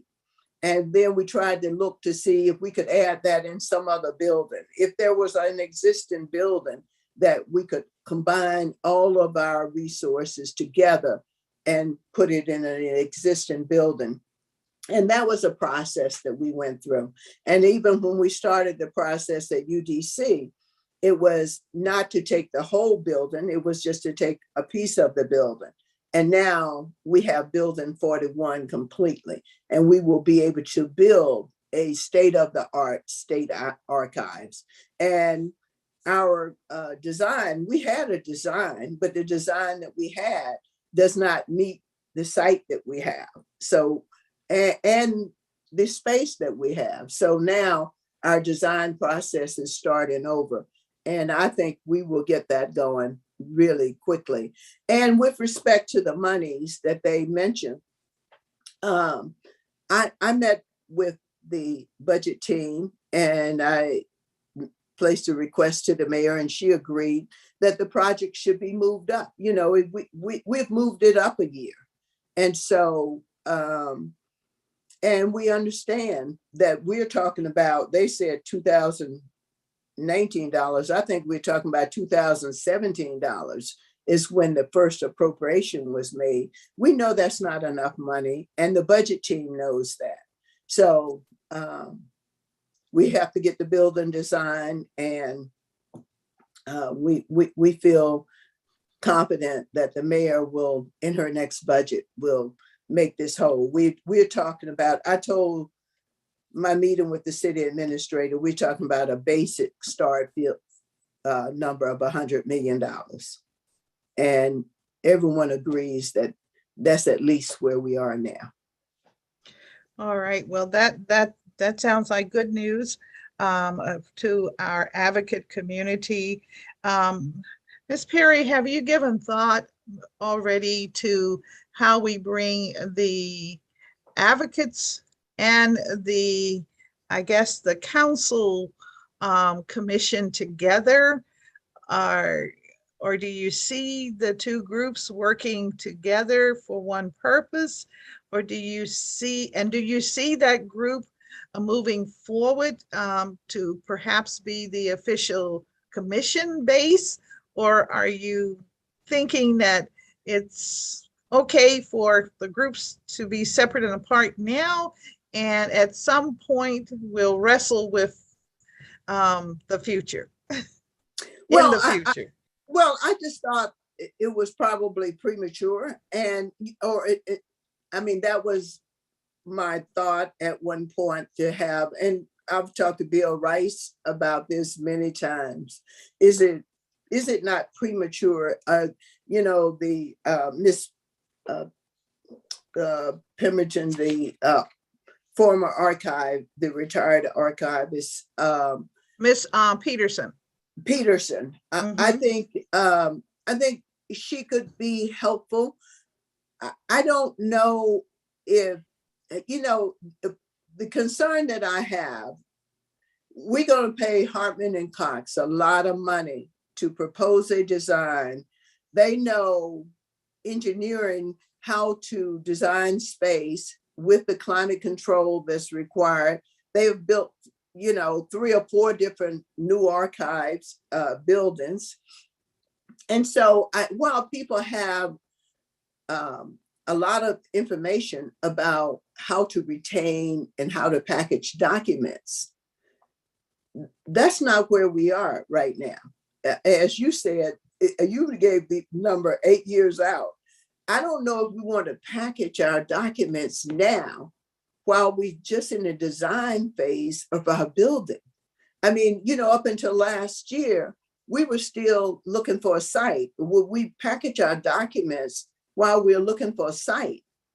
I just think, you know, people are eager, and I appreciate, I mean, I really respect citizens having an interest. I wish citizens had an interest in every piece of government, because I think that's what hold people accountable, and that's what makes government works. But sometimes the interest can get ahead of the schedule of where you are. And, you know, I think it might be a little bit premature.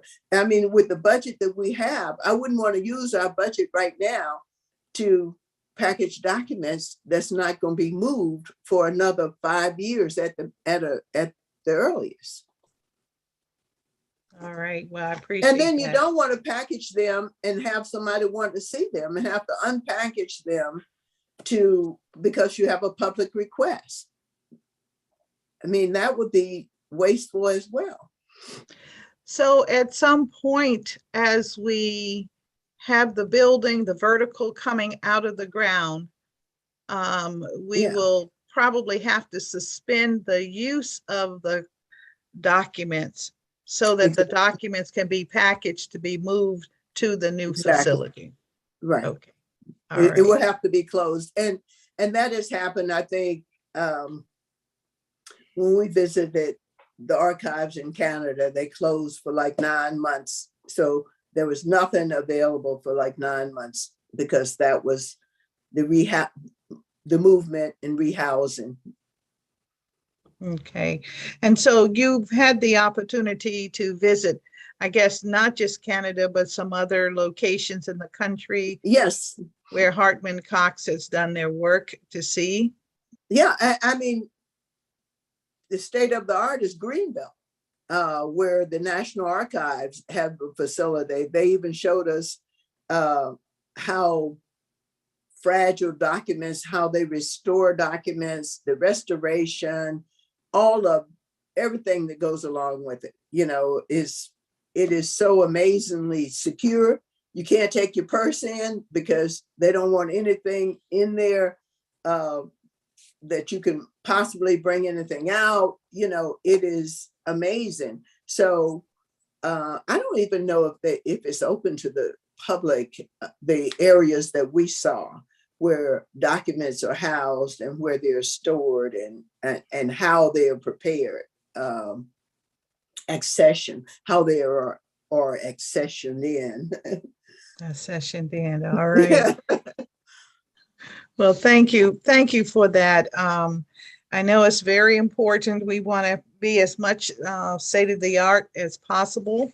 So your feedback is very important on this subject matter. And I assume that you were one of the individuals that interviewed Mr. Lopez Matthews. I did. All right. Okay. And I'm very impressed with Dr. Matthews. All right. And so your understanding is that the budget contains funding for his position in this budget, FY22, and then for FY23, we will have a document management director and also an additional assistant position. Yes. Okay, thank you. Let's talk a little bit about the disenfranchisement of the district. And you say we plan to augment our awareness campaigns with strategic activities in other states. What are some of the things? I mean, are we actually going to start postcard writing, not just to members of Congress, as some activities have taken place, but also getting list of businesses in other locations, other states, and writing to them and asking them to promote us from the, I guess, from the cash register where people are paying for merchandise and they get a little handout and it says, help DC become a state there, and list the valuable points about why we should be a state, you know, fighting in all the wars, more federal funding that we give through our taxes than any other per capita than any other jurisdiction in the country. Are we going to do that kind of promotional, or do we have to take to the phone and call friends and relatives in other places and ask them to advocate, take to the streets and protest and say, we want statehood for DC now? I don't know. Madam Chairman, you heard me say that this budget allows us to meet them where they are. I can envision a bus convoy to West Virginia. I can envision DC Day in Arizona. I can envision, we know where the votes are. We know who is standing between the voting rights bill moving in the Senate. I think we have to decide, since our full democracy is part of the voting rights efforts that's currently prevailing in America. I think that we may have a role to play, and we have asked for a budget so we can have more visibility in people and educate people more about, in other areas of the country, of our lack of democracy, and question people, why should it be? Why should it continue? So I can envision a lot of activity. And as I said, meeting people where they are. Well, I appreciate that answer. I guess my thoughts were more of how do we get the citizens involved, because more and more there is an interest in that. So, but yes, I hear you. So maybe we'll have DC Day in Arizona, and citizens should plan a vacation in Phoenix. All right, I love that. So I'm sure you are going to fill us in. You're going to give us some sort of notice so that citizens can actually do that. And I'm very serious. And I think that those who are watching would be very interested in that type of strategy to keep the issue before the public nationwide. And as you say, also, point out the who we are as Americans, and our vote is so precious. And here we are in the district, and like we have a resident who is being interviewed for the Supreme Court, a resident of the District of Columbia, long-standing resident. A native. And she was born here. Yes, and we have no representatives that can, no senator to walk her in. It's amazing. It's absolutely, yes. Okay. And you should know, you asked about our work with the Hill. You should know that we did contact the Hill and ask if anybody, any elected official in DC would be given senatorial courtesy to join her, sit at the table, introduce her, and we did not hear back. That's so unfortunate because you know that that kind of senatorial courtesy is extended, particularly if we wanted to go into their dining room. We don't want to go in the dining room. We want to be able to testify and make it very clear. It's all very interesting. We are Americans, America, believe it or not. And you know, you also mentioned in your opening remarks that you wanted me to talk about how we work with the statehood delegation. You know, the New Columbia Statehood Commission is an official statutory way that we work with the statehood delegation, and our meeting is tomorrow. So it's a virtual meeting. I don't have the time, but there is a public notice of the meeting. So we meet tomorrow, and you know, the New Columbia Statehood delegation is comprised of the mayor, the chairman of the council, and the delegation. Those are the 5 members, the 2 a shadow senator and the shadow delegate. So we will convene tomorrow for one of our statutory meetings. All right, well, it's probably too late for the public to get in testimony, but it just seems to me that we ought to have testimony indicating how sad it is in America that we're at this point, very historic point, and here we are treated as second-class citizens still. Yes, and as I have told the OFRA team, I think there is going to be a window between the November election and the end of the year that the Senate will have to revisit the filibuster. So when you ask me, what are some of the strategic things we are thinking about, that's one of those timing of issues. All right, well, I can see maybe 15th Street being painted. Well, no, I guess we have to go down to the Capitol.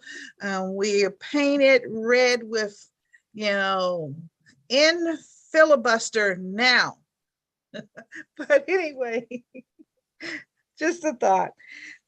Ms. Perry, would you give us some ideas of what you might see in the way of needing to stimulate the regional economy to help with the reopening and the reoccupying of federal and local offices?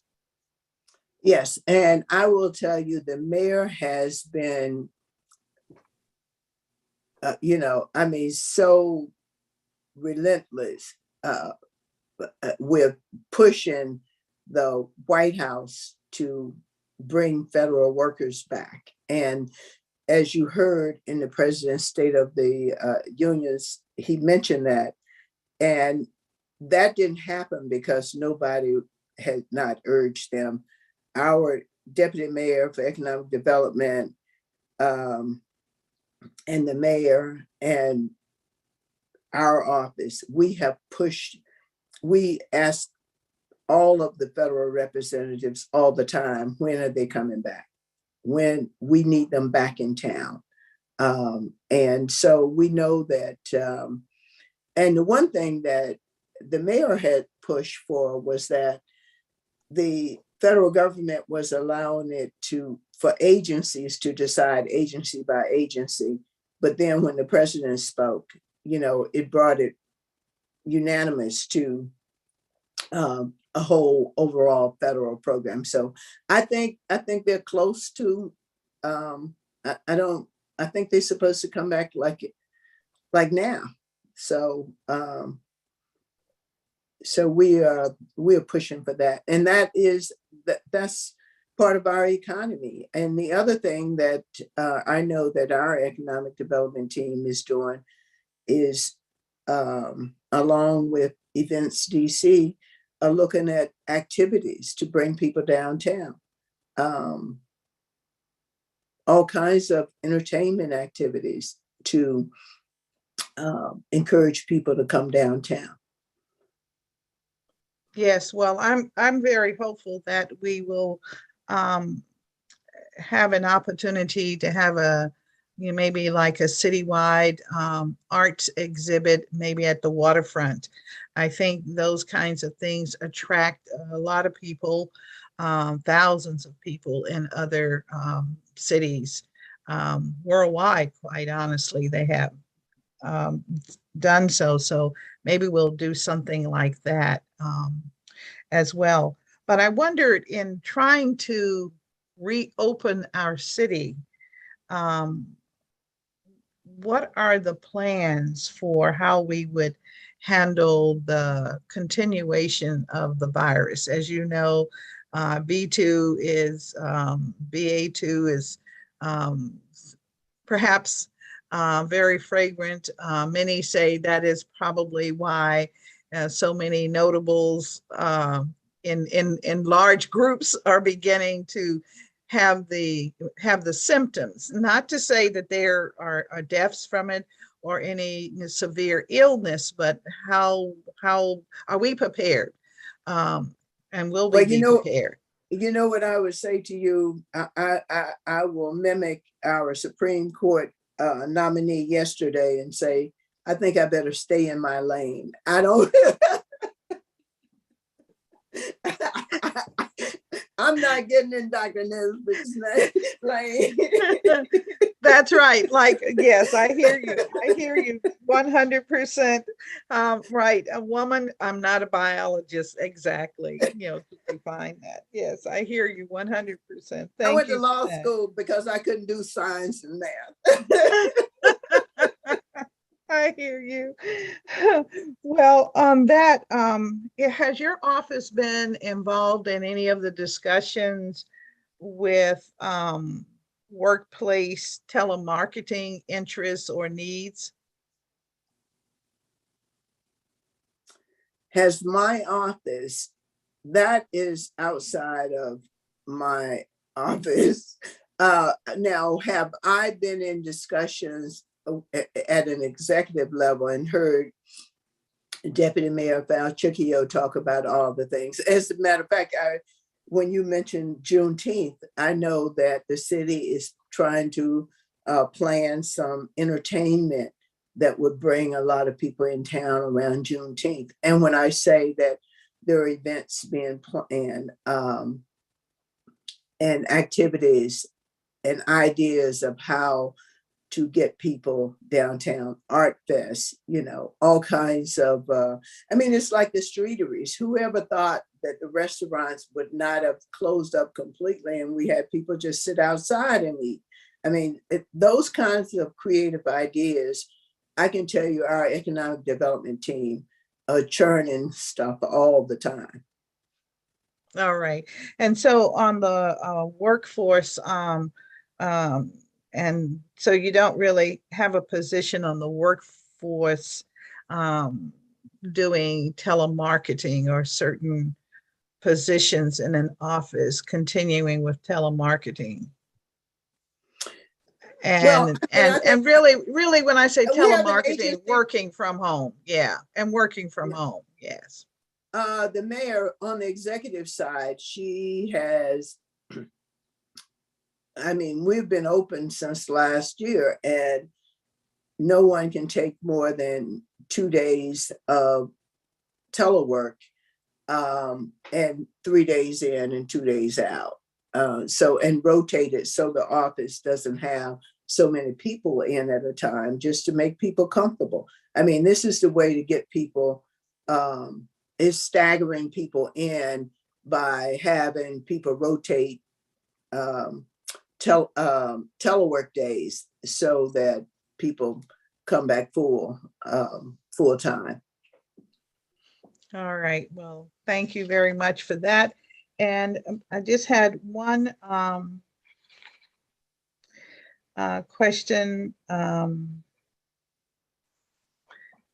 make sure I have them all.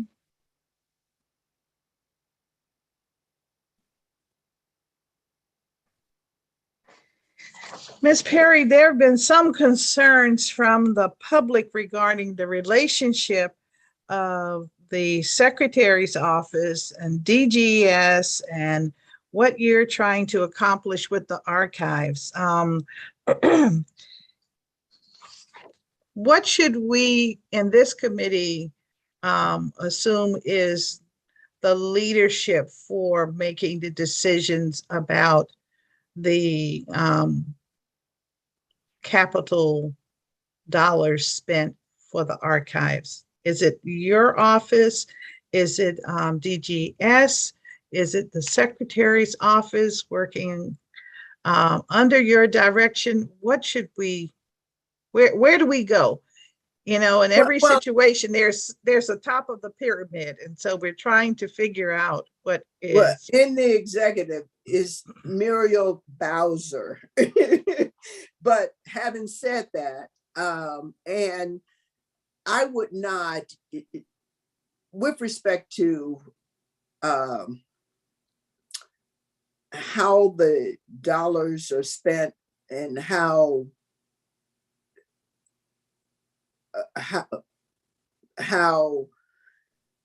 what size it should be, what DGS, what the schedule should be.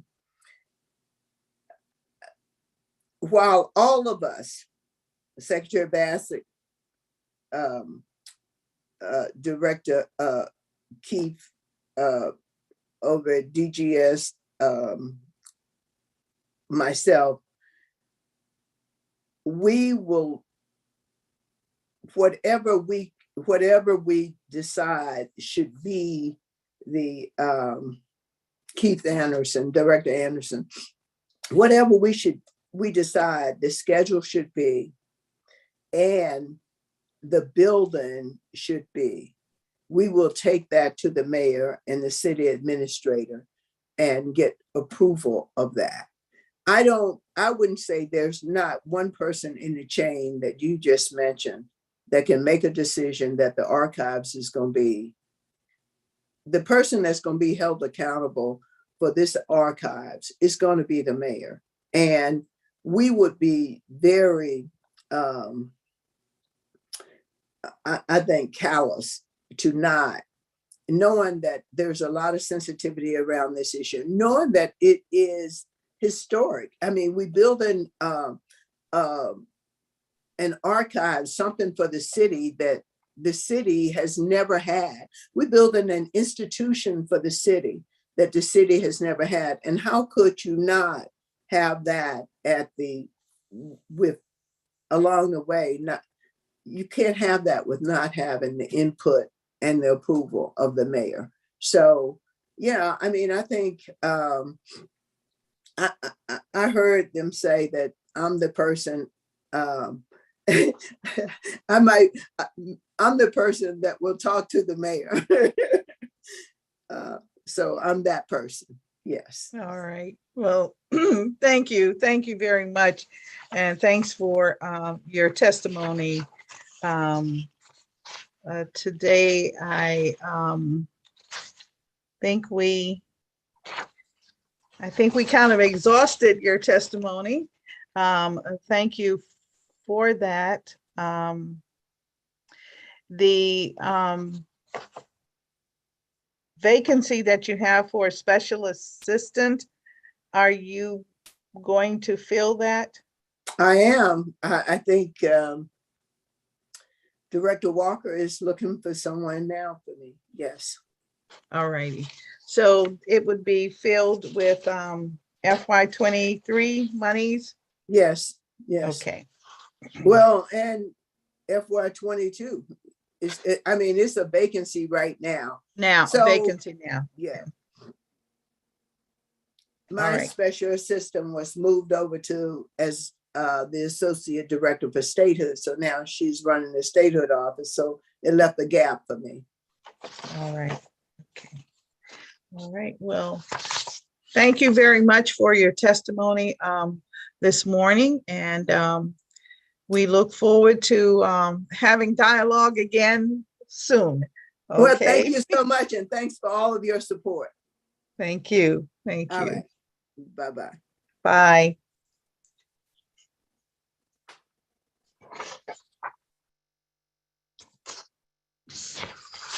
We will, coming up next is the Housing Finance Agency, but we're going to take a 10-minute break, and we'll be right back to the drawing board with you.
Tosha? Yes, council member. Oh, okay. Are we ready for? Yeah, we're already on our end. If Okay. Director Donald, if you're ready. All right. Okay. Well, thank you and welcome. We are resuming our budget hearing. And next up is the Housing Finance Agency. The Housing Finance Agency was established in 1979 as a corporate body with a legal existence separate from the district government to stimulate and expand home ownership and rental housing opportunities for low and moderate income families. The Housing Finance Agency issues taxable and tax-exempt mortgage revenue bonds to lower the cost of financing single-family housing and of acquiring, constructing, and rehabilitating rental housing developments.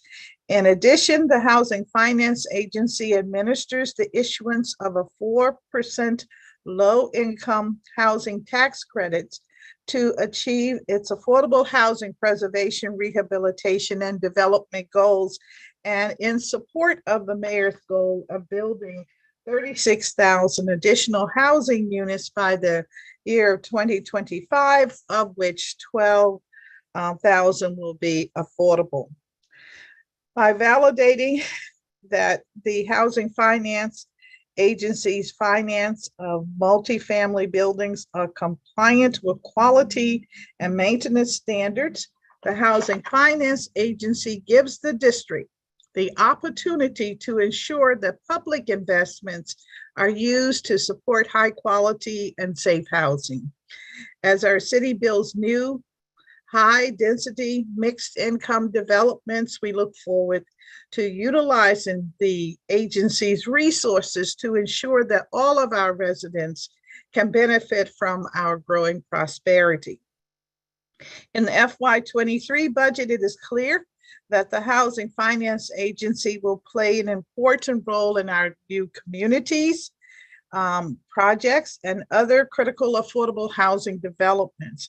And I look forward to hearing more about those investments and the role that the agency will play in them. And so to begin, I will ask Director Donaldson and his team to raise their right hand, and so we can swear them in. All right. Do you swear and affirm that your testimony and any statements that you make before us today to be truthful and complete? You're on mute.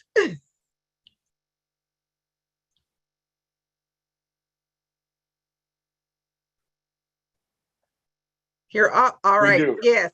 Thank you. Thank you so very much. Thank you. And so, Mr. Donald, would you please move forward with your testimony at this time? Thank you. Good afternoon, Chairperson Bonds and members of the Committee on Housing and the Executive Administration. My name is Christopher Donald, and I am the Executive Director and CEO of the District of Columbia Housing Finance Agency. Here with me today from the agency are Steve Clinton, Chief Financial Officer, Wendy Redfern, Senior Vice President of Single Family Programs, and Ike Emo, Senior Vice President of Multifamily Lending and Housing Investments. On behalf of our Board of Directors and the agency staff, thank you for the opportunity to appear before this committee once again to testify at this fiscal year 2022 through 2023 budget oversight hearing. We appeared before your committee a month ago to share the agency's performance for FY2021 and the first quarter of FY2022. The DC Housing Finance Agency is a corporate instrumentality of the government of the District of Columbia. We have been charged with performing 3 tasks. Number 1, to facilitate the delivery of mortgages for home buyers in the district through our lender partners and provide tools that include the DC Open Doors program, the Home Purchase Assistance program to promote and preserve homeownership. These programs bring down payment assistance and competitive mortgage rates to first-time home buyers and ensure that these new home buyers are prepared to be successful homeowners. The agency also administers programs that assist residents in retaining their homes. Second, the agency issues tax-exempt bonds to fund the acquisition, construction, and preservation of multifamily housing, or more commonly known as apartment buildings. The agency also provides bridge loans to pay for pre-development of projects using the McKinney Act loan program. Third, and finally, over the last 5 years, the agency has made a direct investment into building for-sale housing for the missing middle through its housing investment platform, also known as HIP. It is within this context that we dutifully serve the residents of the District of Columbia to ensure that they have a fair shot at the dream of home ownership and the opportunity to live in communities which will provide beautiful, healthy, and affordable homes. We also do this work in concert with the mayor of the District of Columbia and her commitment of over $500 million to the Housing Production Trust Fund for FY23, in combination with her commitment last year of $400 million, which approached almost $1 billion of investment, one of the highest per capita in the nation. It should be noted that the agency is entirely self-supporting, and by statute, the agency's budget is independent of the DC government's executive branch. None of its proposed budget funds will be derived from the District of Columbia revenues, nor does the DCHFA utilize district government full-time employees. All of its revenues are derived from the 3 tasks enumerated previously. It is worth noting that the agency's budget and staffing have remained consistent year after year. As a result, we are a steady agency that produces consistently high results across different economic conditions, and we do not fluctuate as volume changes. While DCHFA is an independent agency, the board of directors, the staff, and I are fully committed to and work in collaboration with Mayor Bowser, the council, and our governmental housing partners to advance the housing priorities of the District of Columbia. During today's appearance before the committee, I will share DCHFA's FY2023 budget and highlight information from our pre-hearing responses. The agency's FY2022 budget of $15 million will allow the District of Columbia Housing Finance Agency to carry out its business plan objectives through FY2023. The single-family program staff manages DCHFA's homeownership programs include the DC Open Doors, DC For Me Plus, and HPAP. In 2021, the agency concluded the administration of the Home Saver and Remit programs. We strive to close as much business as possible on both the First Trust and down payment assistance programs targeted at those earning 80% of AMI or less, but we do lend to those earning up into 120% of AMI, and our budget will support large amounts of single-family volume, as we have seen thus far in FY2022 and last year in FY2021. During the last fiscal year, single-family programs in total produced $130 million in home loans, in either first or down payment assistance. We have also generated $3.8 million in revenue during the same time period. In FY2023, DCHFA single-family team will continue to deliver strong results despite a surging real estate market. The median price for a home in the District of Columbia last year hovered at approximately $675,000. Limited supply and increased competition continue to create pressure for low and moderate income home buyers.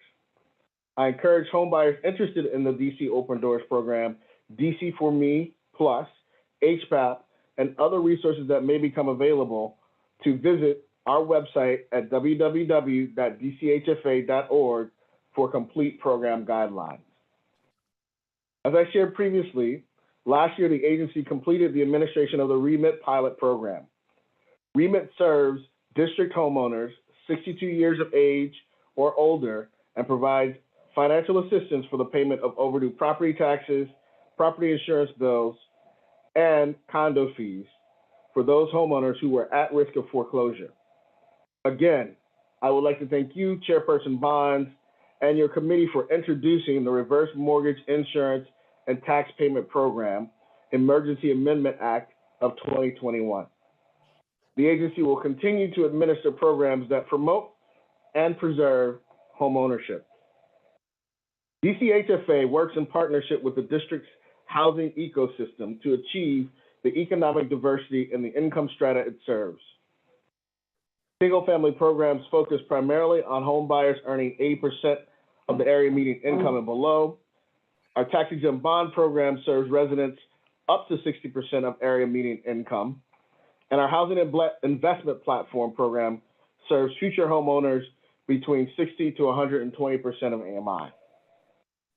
With regard to the agency's multifamily lending and neighborhood investments activity, in FY21 through the first quarter of FY22, the agency issued $424 million in multifamily mortgage revenue bonds, which led to the creation of 1,530 units of affordable housing. Multifamily fees generated in FY 2021 were approximately $16.9 million, and to date in FY 2022, the agency funded and administered $107 million in low-income housing tax credits and generated $526,000 in revenue from its administration as of December 31, 2021. As of February 2022, the agency had $3.2 million outstanding in McKinney Act savings loans and earned $125,000 in revenue. Lastly, the HIP program has currently invested $1.9 million. Lastly, the HIP program has distributed capital to development partners of $1.9 million. HIP's pipeline has grown to 100 units and includes 33 units at the Heights and Ward 7's Marshall Heights community. The proposed FY 2023 budget will allow the agency to continue to function at similar levels of volume as we have done in the last few years. The largest impact on our ability to increase the number of multifamily dwelling units for low and moderate income residents is our tax-exempt bond cap allocation. We strive to use all of the bond cap each year, which is approximately, this year, $300 million. We will assess other programs outside of the tax-exempt bond cap allocation to grow affordable units. Mayor Bowser's proposed budget includes a request of $500 million for the Housing Production Trust Fund, further enhancing the district's position as a national leader on investing in affordable housing. With this contribution, we anticipate the pace of activity will increase, as this contribution will allow us to leverage up to $1.5 billion in tax-exempt bond activity. We look forward to continuing to partner with our sister agency, DHCD, to deploy this resource as quickly as possible.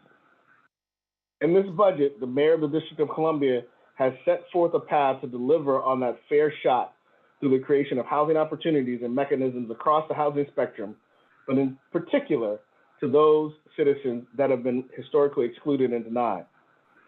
The DC Housing Finance Agency seeks to continue its role in the community not only as an investor in housing, but as a resource for the residents that live in all communities across the district in all 8 wards, providing solutions due to unforeseen circumstances, helping dreams of homeownership to be realized, a partner to our fellow housing partners, both public and private, and an ally to Mayor Bowser and the housing goals that she has set forth for the district.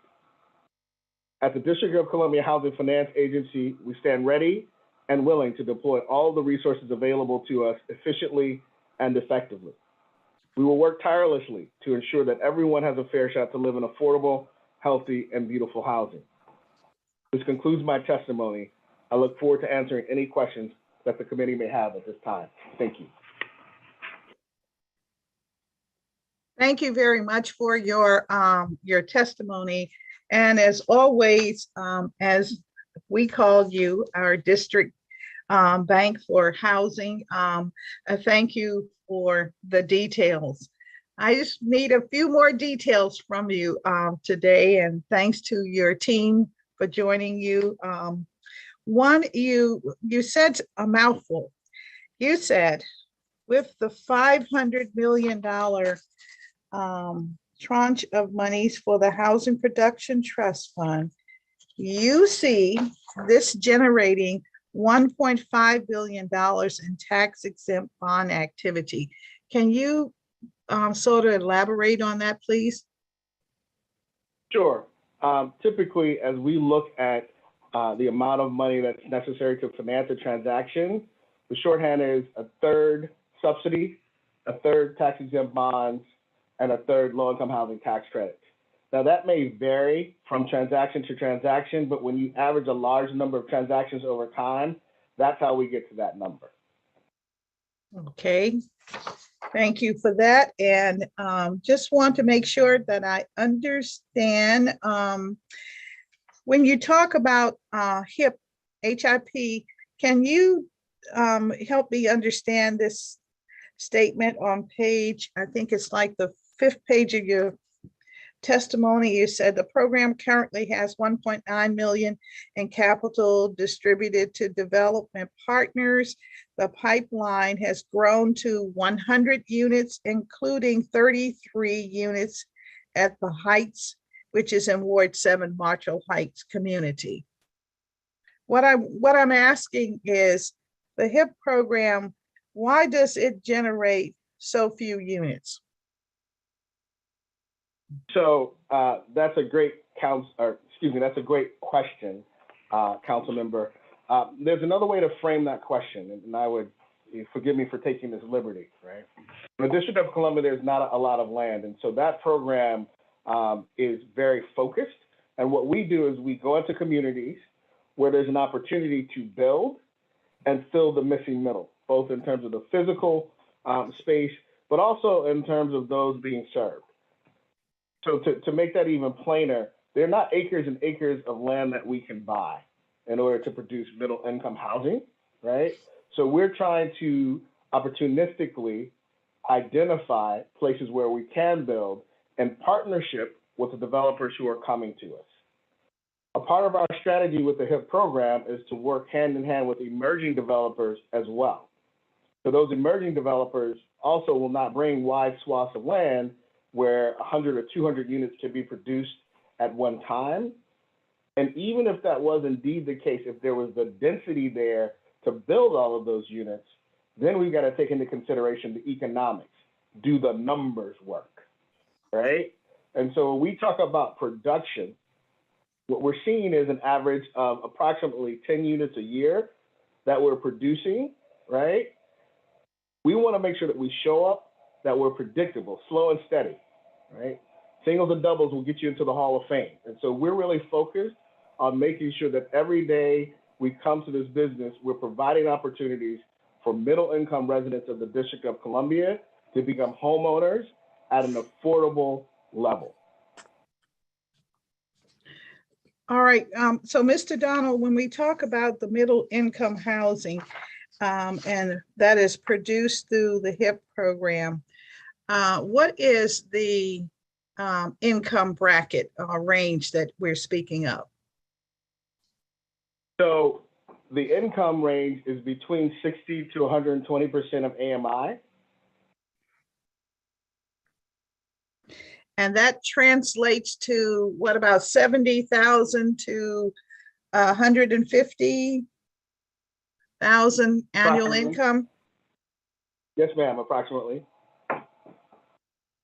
Okay. And that's for a family of 4, correct? Yes, ma'am, that is indeed. Okay, okay. All of these numbers are important to our audience that may be listening, to understand who and how difficult it is to provide housing at some sort of discount for households. So I'm asking because I want people to understand, you know, what models we have and what models they may use. So thank you for that response. So let me ask you, you know, March Madness, which is a housing process that we use, I think it's through the Deputy Mayor's office. It's upon us. And so it is usually the sale of tax properties that DHCD has the first cut of identifying properties that might yield some benefits to the residents of the city. And I wonder if the single lots, which frequently occur through this process, would lend themselves to the utilization of the HIP program? That's a great question, and thank you. As you are aware, you were with us at the end of last year. In partnership with DHCD, we produced 8 homes on West Street in Anacostia in Southeast Washington, D.C. And it was a result of the Mayor Bowser's initiative of vacant to vibrant lots. And so we've had a lot of success in terms of working with our sister agency and working specifically now with Director Drew Hubbard. We will continue to identify those opportunities where they can occur and collaborate. So we are continuing to look into that. In addition, we're working with our partners in the Deputy Mayor's Office for Planning and Economic Development, and to the extent that there are opportunities there as well, we will avail ourselves of them. So there are moments in collaboration with our other district partners where that capacity and that production will flex out and expand, right? But when we are on our own platform, we're generally averaging at that 10 units per year overall. Okay. But the value is that this is ownership opportunities. Everything we've just spoken about is home ownership. All right, okay. Thank you for that. Let's talk a minute about the McKinney Act, the savings that we get through that. You indicated that as of February 2022, the agency has 3.2 million in outstanding loans, and therefore you're earning some revenue interest from them. How is the McKinney Act customarily used to provide housing opportunities in the district? Sure. So the McKinney Act Loan Fund is a pre-development fund that has to be repaid. And so generally speaking, a group will win an award from the Housing Production Trust Fund, and then they begin their pre-development process. So they'll have to pay for architects and engineers and other costs that occur before they actually close on their construction financing, right? And those costs in some instances can go as high as $2 million. So the McKinney Act Fund comes in to help offset some of those costs, right? And we partner with the sponsors of these projects, along with potentially other funders, to pay for those pre-development costs, and then are repaid when they get their construction financing in place and they close and begin construction. All right, thank you for that. And when we think about the repayment of these revenue bonds, what kind of excess or profit does your agency see on an annual basis? For instance, what was your profit level for FY21? So I'm trying to make sure I'm understanding the question, right? Okay. So we earn fees every year as a result of issuing the bonds. We've got expenses every year, and then there's the balance, which is our net income. As a governmental agency, we do not have profit per se. Nobody's receiving distributions here. We are salaried employees as such. So our net income last year was approximately $12 million for the year. And all of those monies are then taken and reinvested back into the programs to produce additional housing. All right, that's a very important point that I wanted you to put on the record, because we refer to your agency as our own bank, and we know what the lending community accrues in the way of salaries. So I wanted it to be really clear as to how your agency operates. So thank you for that response. Yes, ma'am. We are a bank with a mission. All right. But I believe that the salaries of your personnel are similar to those in the private sector. Am I correct?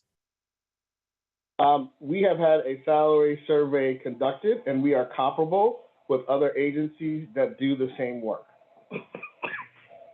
All right. Thank you very much for that.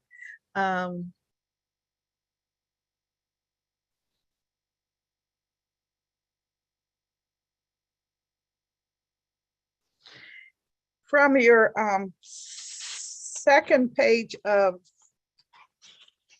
third page of testimony, you indicate when you're speaking of the single family programs, you said the total produced is 130 million in home loans, either as first or down payment assistance, and that you have also generated 3.8 million in revenue during the same time frame. The HPAP loan that you speak of, which is, I'm assuming, this $130 million, or is that a combination of programs that you have in the single family program unit? Chairperson Bonds, this is Steve Clinton. It is a combination. Hello. It is a combination of different programs. The most significant portion of that 130 million is our DC Open Doors First Trust program that in fiscal year 21 generated over 110 million of loans. So it also includes our down payment assistance program as well, but the bulk of that number was our DC Open Doors program. Thank you for that. I was a little concerned when I saw that, and thinking about the volume of the HPAP. So thank you. I really appreciate that response. All right, let's get to just a few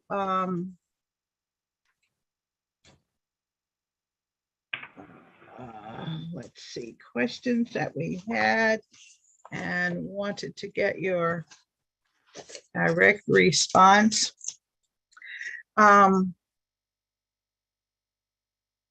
Please explain your agency's involvement with the New Communities Initiative, the developments of Berry Farm, Park Morton, and Northwest One in particular. I'm really concerned, is your agency involved also with the development at Lincoln Heights? So, council member, as with any and all transactions, primarily those you're most familiar with coming to the Housing Production Trust Fund, we are a facilitator. We are not involved in the selection and the allocation or the determination of the award of the opportunity, nor of the award of subsidy. We simply stand ready when those transactions are mature enough to facilitate the financing. We allocate the tax-exempt bonds and the 4% low-income housing tax credits, and then we work very diligently with those developers to get them across the finish line. Okay, so let's talk a little bit about Park Morton, which I believe is beginning to move. So what is your facilitation responsibility or activities towards that particular development? So let me zoom out for a moment, and I will try to very succinctly describe our process. All right. And then weave that into what's going on writ large. So we have two major steps in our financing process. The first is the eligibility resolution, which effectively says, we see this project conforms with all of the rules and regulations in the tax code, and it is worthy of receiving a tax-exempt bond allocation. The project receives that, they're off to the races and running, they go through their pre-development process, they get all of their financing prepared, we're continuing to work with them during that period, and then the next step is the final bond approval. And upon that final bond approval, that project, insofar as the agency is concerned, is prepared to go to financial closing. The process as it operates before that, i.e. when they are winning the award or when they're allocated any other public subsidy, is away and apart from the agency. We're not involved there. And subsequent to that, we are certainly monitoring construction and doing monthly reports, monitoring the draws, right? And when that project is placed in the stabilization, we'll monitor it as well. But that is not a determinative phase. That is after the project is operational.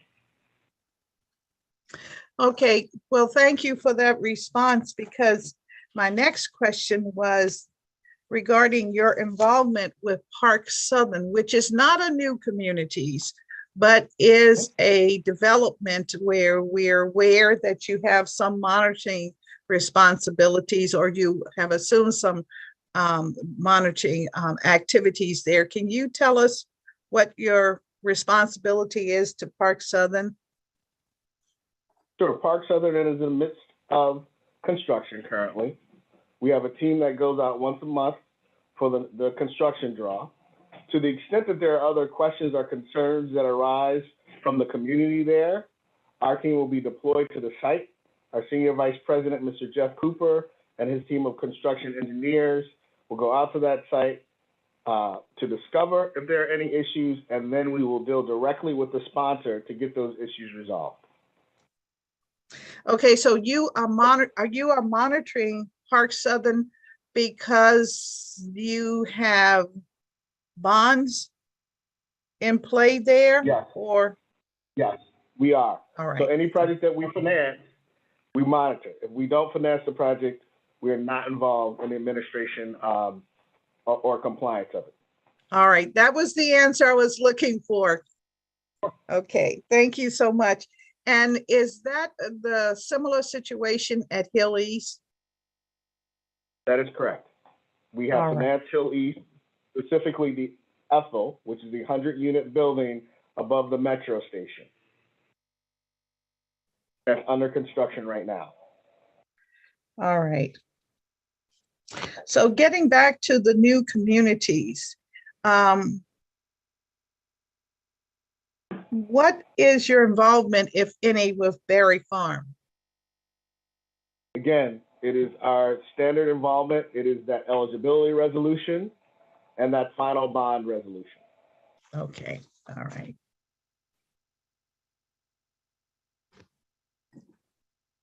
In FY21 and 22 to date, there have been no financing for multifamily developments in wards 1 and 3, and very little in Ward 4.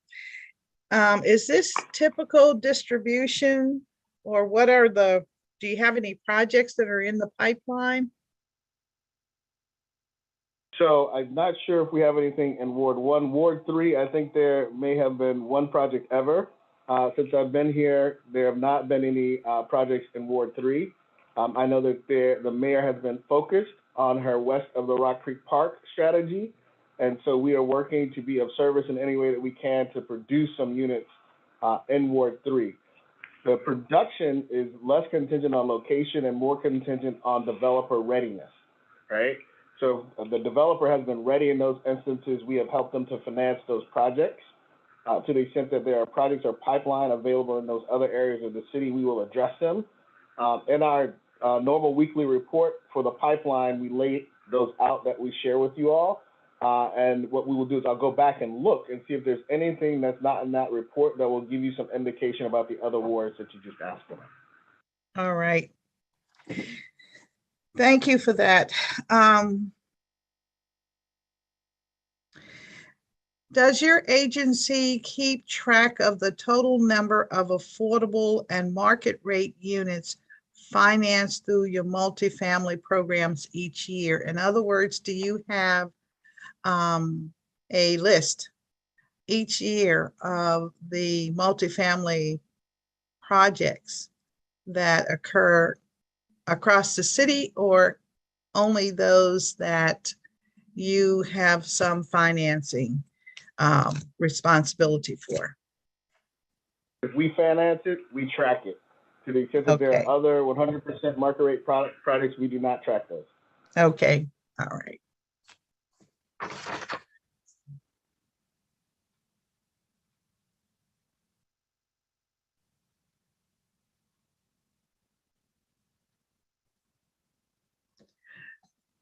When I think about the work of your agency and from your testimony And from the indications in talking with the other agencies engaged in housing production, I'm very curious as to how the different agencies work together.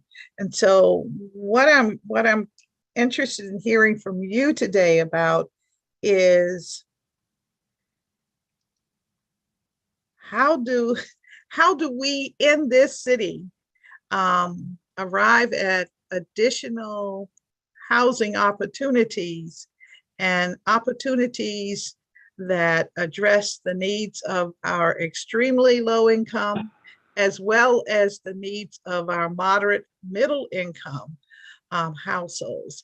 Do you have some thoughts about that and the kinds of tools that you have that can facilitate that more? For instance, we have the local rent supplement vouchers that help to facilitate extremely low income housing production or rehabilitation projects. But when we get to the moderate middle income, we seem to have fewer opportunities for that, those vehicles in the city. So I'm wondering, what are your thoughts about that? Well, Councilmember, the first thing that we do is we try to provide the most efficient form of capital possible, right? Which will facilitate housing along the spectrum. And then we work in concert with the subsidy that's available, which is really going to drive that policy around the layers of affordability that are included in different transactions. When you talk about middle income specifically, then I will pivot to our HIP program, right? And also to our open doors to the extent that we've got folks who are between that 80 to 120% of AMI. Those are the tools that we have in our toolkit, right? And we'll continue to be as creative as we possibly can to make it less expensive for the borrowers to produce housing, which gives us more flexibility to serve people at different levels of income. Okay, so let's be a little more specific. What steps could you take to increase the proportion of affordable units in projects receiving your financing? Is there anything? Just keep making that capital cheaper and cheaper as possible. So one of the things, actually it'd be great to share here, is that we are in the process of signing the final papers for the Federal Finance Bank program. I think we've talked about that program before. That program will allow us to access even more affordable capital than we currently do. And what is the name of the program again? Federal Finance Bank. It's a program that has been around previously that was just reopened to HFAs. All right. And what will that do for your agency? What volume, what sense, what are the restrictions on using the money? Sure. So not so much what it will do for our agency, but it's what it'll do for the city and for the borrowers to produce more housing. By accessing that source of capital, depending on where the market is at any point in time, the cost of borrowing can decrease significantly, right? And so for every percentage point or half a percentage point or quarter percentage point less that we charge for that money, the borrower can leverage more private dollars. By leveraging more of those private dollars, the city can then direct their subsidy towards other projects or go deeper into the affordability spectrum. And it's important to note, we talked about this in our performance hearing, this year for the first time, through our risk share program, we were able to, on Delta Towers and Capitol Vista, return almost $2 million to the Housing Production Trust Fund because of that program. So when you ask about what kind of impact it can have, there's a hard example of something to look to. And so it's our hope that as we continue to work with this program, that we can do more of that in the future. Okay. Can you explain your role in the DHCD's Cash to Covenants program? Right now, Director Hubbard is running that program. We stand in support, and so I would defer all questions about the operations of that program to him and his capable staff. All right, so you have not, you're not intimate to the operations of it at this point? No, ma'am. No, ma'am. Okay.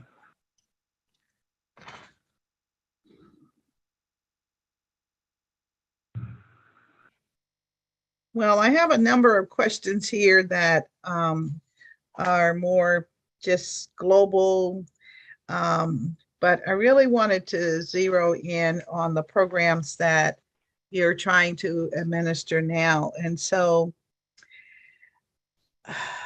is the $50,000 contract for residential title services related to the remit program that's funded from the $500,000 remit appropriations, or is it from your own enterprise funding? And that's the 50,000 contract. Can you clarify the 50,000 program that you're asking? Yes, it's $50,000 for contract for residential title services. Yes, that's part of the 500,000 remit program. Sorry for that. Yes, it's part of the 500. All right, and so for the amount that we have to pass on to the applicants for the remit program is 450,000. Is that what the balance really is? Because you have this $50,000 contract to provide the residential title services? Smaller than that because we have used some of the money. So to date, I think there's between 200 and 250,000 remaining because we've used some of the money over the last couple of years. Okay, so I just want to make sure that we're answering your question, or just to clarify, that $50,000 is set up to be concurrent with every closing. Is that correct? Yes. So if we don't close a loan, then the balance of that $50,000 remains. So it's not a sunk cost. It only expects as a transaction is closed. And it's a necessary cost, whether we were dealing with remit or any other loan program. All right, great. Thank you. I appreciate that. So you're saying though, remit has a balance of about 250,000?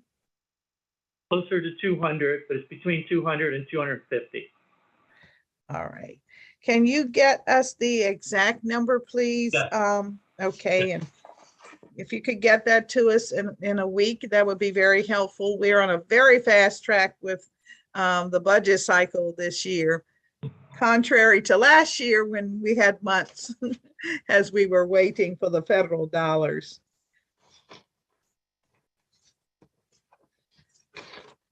Let's see.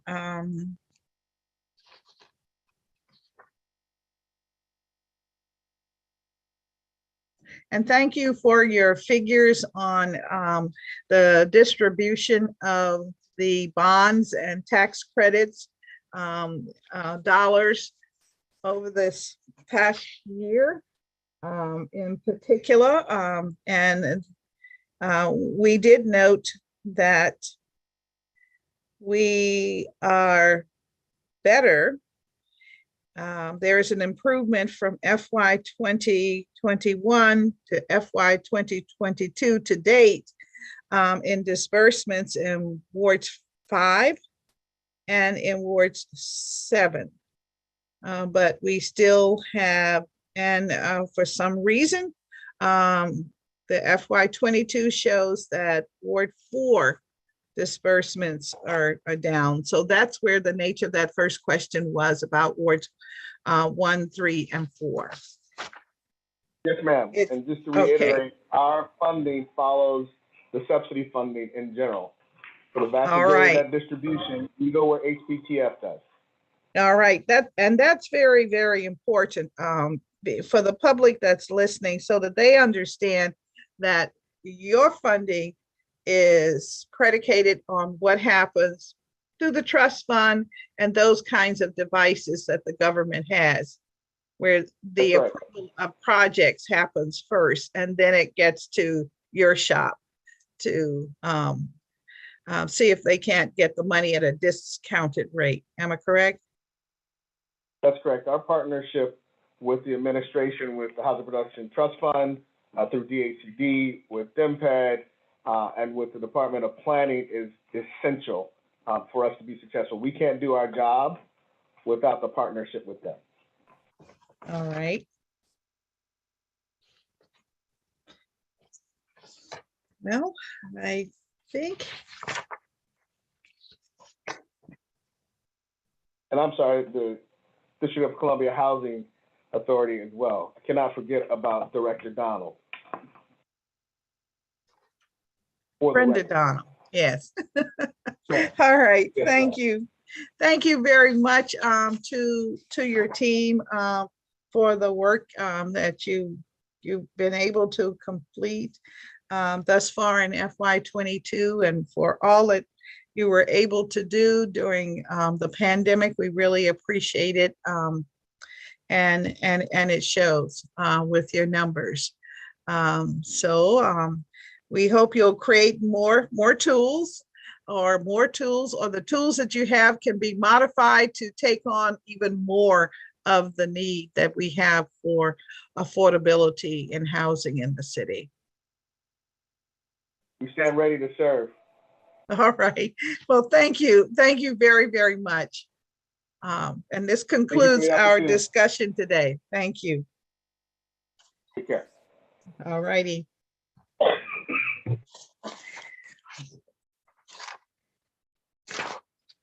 Now we will turn to the Office of the Tenant Advocate.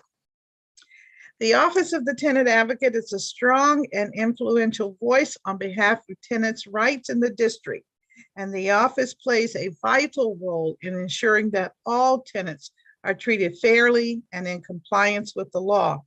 The mission of OTA is to provide technical advice and other legal services to tenants regarding disputes with landlords, and to educate and inform the tenant community about tenants' rights and rental housing matters, and to advocate for the rights and interests of district renters in the legislative, regulatory, and judicial contexts, and to provide financial assistance to displaced tenants for certain emergency housing and tenant relocation expenses. In addition, OTA has worked hard for several years to build a modernized, public, accessible, rent-controlled housing clearinghouse or database. And we thank OTA for their work in establishing the technical framework for the database, and look forward to the project moving on to the Department of Housing and Community Development.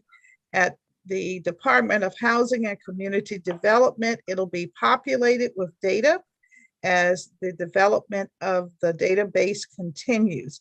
And I must say, this has been a Herculean task.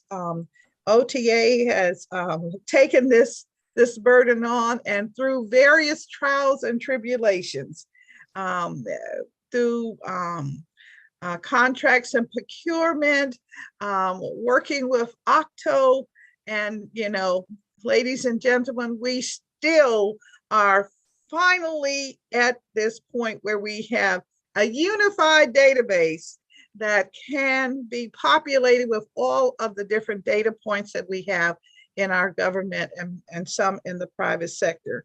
And so we owe a great deal of gratitude to Johanna Shreves, the tenant advocate, and her staff for getting us to this point. So with that, I will say, and I see Ms. Shreves is on, so I'll ask you to raise your right hand and we'll swear you in, and any of your team members. Do you swear and affirm that your testimony and any statements that you make before us today to be truthful and complete? I do. All right, thank you. And you can begin when you're ready. Thank you so much, Chairman. Good afternoon to you and members of the committee and your staff. I am Johanna Shreve, Chief Tenant Advocate at the Office of the Tenant Advocate. And today I will testify on the mayor's proposed fiscal year 23 budget for the agency. I want to thank you and the mayor for a budget that reflects a commitment to affordable housing in the District of Columbia, as well as to the OTA and its mission to protect the rights of renters. At this time last year, I commented on the district's transition to a post-COVID environment. A year later, the district still finds itself in a transition state. Countless renters continue to feel the impact of the pandemic and its aftermath. Many continue to wonder whether or for how long they will be able to pay the rent. As the old saying goes, the more things change, the more things stay the same. As Chief Tenant Advocate, I appreciate the fact that the committee and the council have moved forward into the post-COVID environment with this ongoing state of transition firmly in mind. And today I will briefly summarize the mayor's proposed fiscal year 23 budget for the agency, and I will discuss the agency with reference to both its current fiscal year activities and my vision for its future. And I would ask consideration from the chairperson to allow us to discuss the database offline.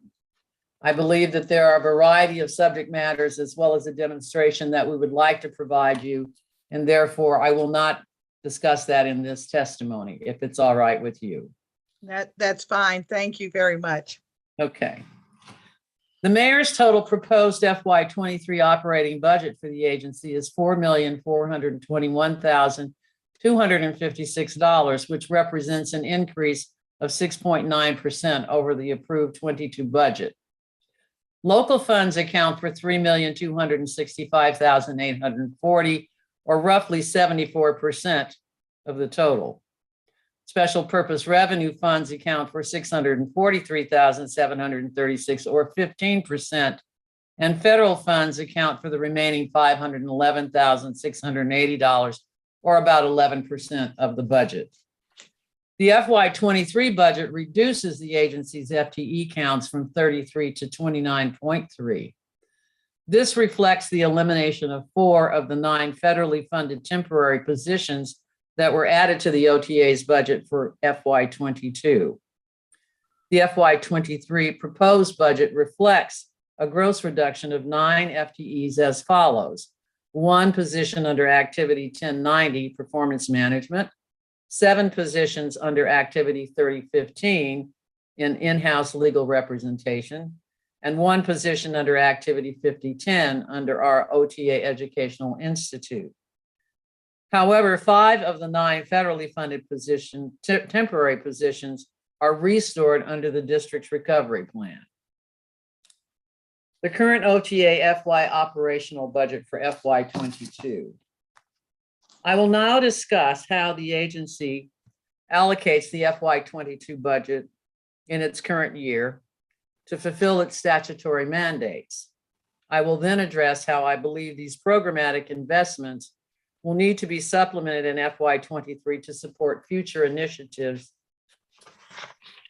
The chart found below demonstrates how the agency's approved budget is allocated amongst its major programmatic areas: administrative services, legal representation, policy advocacy, education and outreach, and emergency housing. I will start with administrative services. The funding for administrative services is $924,345, or 22% of the total FY22 budget. It consists of 5 FTEs. This branch administers a variety of management functions. It handles contract administration, customer service on a daily basis, eviction data collection on a weekly basis, and the posting of information on the agency's website. It also receives single-family dwelling TOPA notices and reviews them for legal and technical sufficiency, handles employee time reporting, sends rapid response letters to tenants affected by TOPA and eviction filings, administers COVID-19 policies for the agency, and manages office supply inventory. And finally, it coordinates the Emergency Housing Assistance Program, which, as indicated, includes not only housing, but also moving and storage of tenants' personal belongings. Education and outreach. The funding for education and outreach is $359,000 or 9% of the agency's budget. This branch consists of 2 FTEs and is responsible for reaching out to and educating the community about renters' rights. Regular presentations include Renters' Rights 101, Tenant Association Formation and Governance, and nonprofit community training. And in FY21-22 to date, the branch has participated in 190 events and has engaged 3,855 attendees. During the public health emergency, the team worked closely with DHS staff at outreach events and established a tenant advisory consultation program that helped Congress Park 1 and 2 tenants exercise their TOPA rights. Large ads on the exterior of metro buses and other media were deployed to more effectively reach underserved parts of the renter community. The advertising campaign was targeted at areas of the district most affected by food insecurity and the pandemic, including majority Black and Hispanic tenant populations and lower income renters in wards 1, 5, 7, and 8. While the court paused evictions during the limited public health emergency from mid-January to mid-February, the agency did not pause its efforts to reach tenants at risk of eviction who may be unaware of the resources available to assist them. In particular, the agency is developing the following new strategies to meet the tenant community's needs. Expanding tenant association outreach and educational services to include a tenant association peer mentorship program and a tenant association certification program. Creating educational materials on evictions and other tenant rights that will include 4 new tutorial videos. First, requirements that a landlord must meet before filing for an eviction action. Second, tenant defenses to an eviction action. Third, a 2-part tutorial on the landlord and tenant court process. And fourth, the TOPA process for housing accommodations with 5 or more units. Placing tutorials on OTA social media sites such as Twitter, sharing them with tenant association and other community leaders, and presenting them at ANC meetings and other community events. Identifying credible messengers and developing new community partners to serve as force multipliers. And 5, supplementing our Renters' Rights 101 presentation with the new Renters' Rights 202 presentation to educate tenants about the Rental Housing Commission's comprehensive revision of the rental housing regulations at DCMR Title 14, which became effective on December 31st, 2021. Our legal branch. The funding for the legal branch is $1,889,655 or 46% of the agency's total FY22 budget. The legal team consists of 8 FTEs. The services provided include brief legal services for matters that can be resolved with a single phone call, generally within 30 minutes, assisting in the drafting of legal documents such as tenant petitions, writing demand or cease and desist letters to inform landlords on behalf of tenants, referring clients to outside attorneys or legal service providers, and representing tenants in court when the agency deems it is to be in the public's interest. As the demand for these services has continued to grow during and after the public health emergency, the team has improved its delivery of services to our clients. In the first quarter of FY22, the branch had a total of 1,874 tenant and tenant association contacts.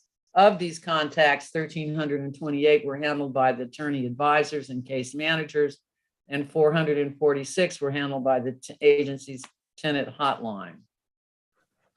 Beginning in FY 2013, the agency started collecting data regarding the financial returns to tenants resulting from legal representation by the OTA, including damage awards, settlement agreements, and rent refunds and rollbacks.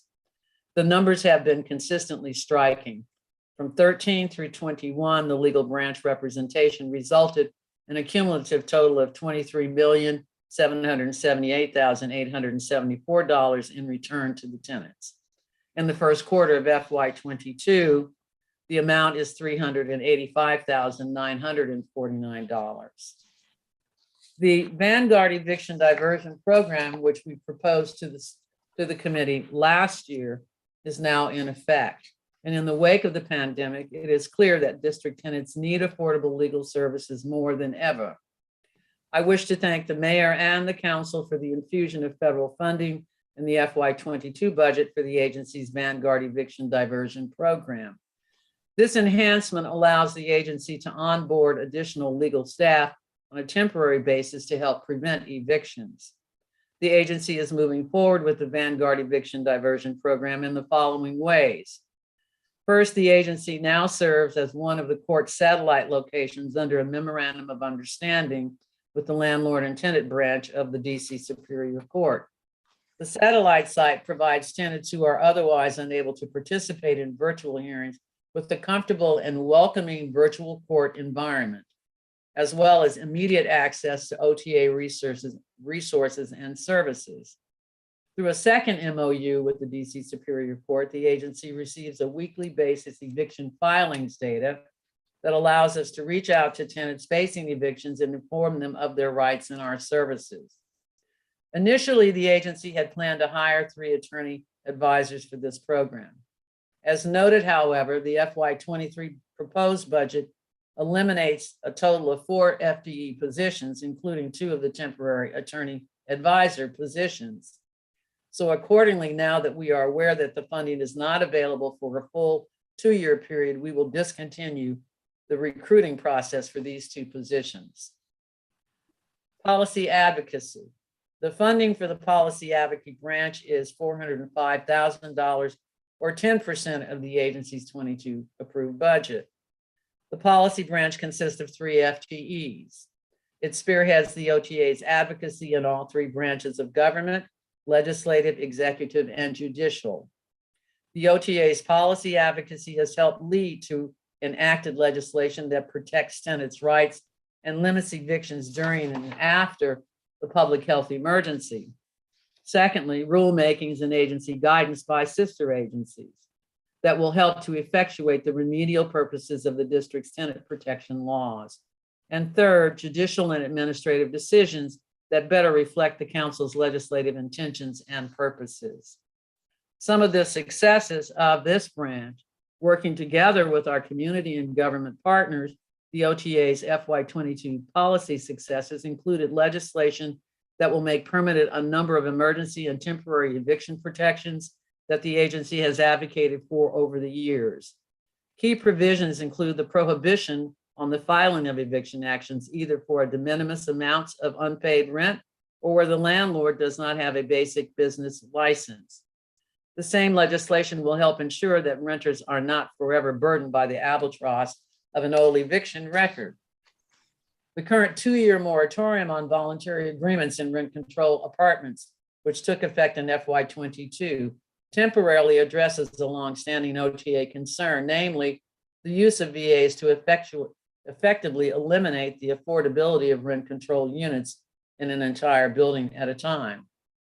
Given the futility to date of mend it, don't end it, as I have previously testified, I believe the time has come to repeal the VA provision from the district's rent control law entirely and permanently. On the regulatory front, between 2016 and 21, the OTA engaged the Rental Housing Commission and other interested agencies in the RHC's first major overhaul in 35 years of the implementing regulations for the Rental Housing Act. The new regulations that took effect on December 31st incorporated many OTA recommendations, including explicit protections against de facto rent ceiling practices that some landlords use to destabilize the rent in rent stabilized housing. The OTA is also working closely with DOEE and DHCD on implementing the housing affordability protections for the Building Energy Performance Standards program, particularly through grant assistance programs. Our goal in this collaboration is to protect tenants in rent control apartments against exorbitant rent surcharges that landlords may be able to impose to help pay for the BEPS improvements. Ongoing priorities. For the remainder of 22 and 23, the OTA's policy priorities include working with the committee to enhance the rights of tenants who are displaced from their homes in emergency circumstances, addressing the scourge of housing disrepairs and deferred maintenance in all parts of the district, building on similar legislation in 2017, developing further residential lease reforms to protect the tenant's reasonable contractual expectations, and D, regarding the agency's lien authority to recoup the agency's emergency housing expenditures from derelict landlords. I believe that such landlords should be liable for OTA expenditures for hotel stays of up to 60 days per tenant rather than the current 30 days. Emergency housing. The funding for emergency housing program is $550,000 or 13% of the agency's 22 budget. This activity is supported by one FTE to date. The program has expended $223,227 on hotel stays and has served 137 families who have been displaced through no fault of their own. Of these, 82 families lost their homes due to a fire, and 69 families lost their homes due to a government closure. So far in FY22, the agency has spent 72% more than it did this time last year. Thus, we do anticipate spending pressures in this area. And I might add, yesterday, I was informed that we may have 96 seniors that may have to be moved out of their building due to no hot water at this time. So if we actually have to do that, we will have expended the budget. Where are we headed in the future? I will now enumerate several areas of need for the agency based on my vision for its future and my bird's eye view of the tenant community's growing needs. Funding for 2 new operational budget costs. Starting in FY22, the OTA pays for the personnel costs of our agency fiscal officer and OCFO, as well as human resource representatives without the use of our special purpose revenue fund.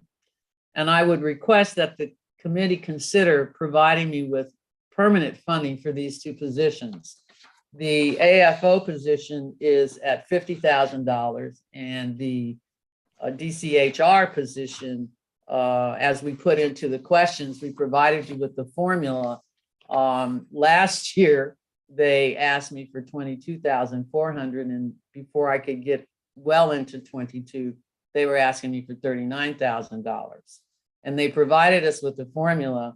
So I'm not sure whether or not on a regular basis this fund is going to go up and up and up. But it's the first time ever in the 16 years that we've existed that we've now been asked to pay for these services. And not that we shouldn't contribute. It's just that it's a new operational cost. The second one is the office anticipated move. We in ongoing discussions with the Department of General Services, we have been told to expect to move out of the Reeves building and into a new location during the summer of FY23. We do not know where the OTA will move to, nor do we know whether we will have to pay rent or utilities, or whether we will have any other new financial obligations such as security. So I put it in as a sort of a placeholder just to notify the committee that there are some charges that I am not yet aware of that I may end up having to address. Making our new outreach and FTEs permanent. As you are aware, when we received the federal funding, 2 of the 5 positions are for outreach staff. And I believe the 2 new federally funded temporary staff created in the budget should be made permanent, because there's no way, given the responsibilities of this branch, which include technical advisory consultation in addition to the educational and outreach activities covering the entire district with just 2 employees, is a stretch to say the least. So the E&O branch is making great strides in reaching underserved communities, and it is imperative that we keep this momentum going during FY22. And NPS costs associated with this include the bus signages, the tablecloths that we have to get, the things that we give away to the tenants. It's all of the reaching out to the individuals, and every time people come up to your table, they're looking to see if there's something there that they can grab. So if there's any way that we can increase our NPS costs, it would be helpful. And in addition to that, new trainings will be required to make tenants aware of the new rights of commensurate changes to the Tenant Bill of Rights. And finally, we are discussing with the Real Estate Commission significant revisions to the tenant rights certification test to ensure that property management staff throughout the district know the rules. And we've been engaged with them for over a couple of years, talking about improving the test so that all property management staff are required to be retested once these rules, they are now effective. And the agency's growth. I believe time has come to ask the council to consider providing us with staff whose sole responsibility would be to do research and analyze changes in the district's housing market. Such staff would be responsible for exploring common issues regarding policy and other matters, such as the following: the impact between and among rental housing data points. For example, the district's vacancy rate, rent levels, rent caps under rent control, and levels of housing provider profitability. And the impact of inflation on seniors and other vulnerable populations with respect to housing and food insecurity. There was a big article in CNN that I read most recently regarding seniors throughout the country who are only living off of Social Security. And it was, to me, 11% of our population of renters are seniors. And we know, based upon activities that we've seen at various properties within the city, where tenants have had to move out because they could no longer afford the rents that they were being asked to pay because they were on fixed incomes. And I think the time has come for us to do some forensic research and analysis as to what's going on in the city. And when they're talking about, I looked at the mayor's budget, and I was very thrilled by all of the funds that are being given to housing. However, there were two areas that I didn't see. One was seniors. The other was the disabled. And let me tell you why the disabled matter. I got a call earlier this week from a young woman working in another agency regarding a young boy. He was 9 years old. He got hit by a car. He and his mother live in a one-bedroom apartment. Well, now this young man is on a vibrator, not a vibrator, but he's on a ventilator. He requires certain medical pieces of equipment that cannot fit into this one-bedroom apartment. And literally, we don't have any disabled units in the city for us to send this young man and his mother to. I get calls all the time where we have disabled seniors or disabled individuals. There's no disability housing, and I mean accessible housing, not necessarily disability, but accessibility, where people who have disabilities have access to use their sinks, use their restrooms, these kinds of things. We just don't have it. And I think that as one of the priorities should be in the 36,000 units that they're building, some of them need to be focused on our seniors and or disability tenants, because anyone can become disabled overnight. You can get hit by a car and the next day you're a paraplegic. You just don't know. So there's many reasons I think that should be given a consideration as they move forward. Enough said about that. I think last but least, I would like to talk about our management IT system. Last year, I requested an IT upgrade of $300,000. I'm putting it back in for consideration because given all of the demands that we receive and the amount of material that we're able to capture, it is important that the functionality and efficiencies of our agency are addressed in many following ways, such as improving the way we provide brief service assistance to thousands of tenants every year, thus allowing the attorney team to devote more time and attention to matters requiring legal expertise, including impact litigation.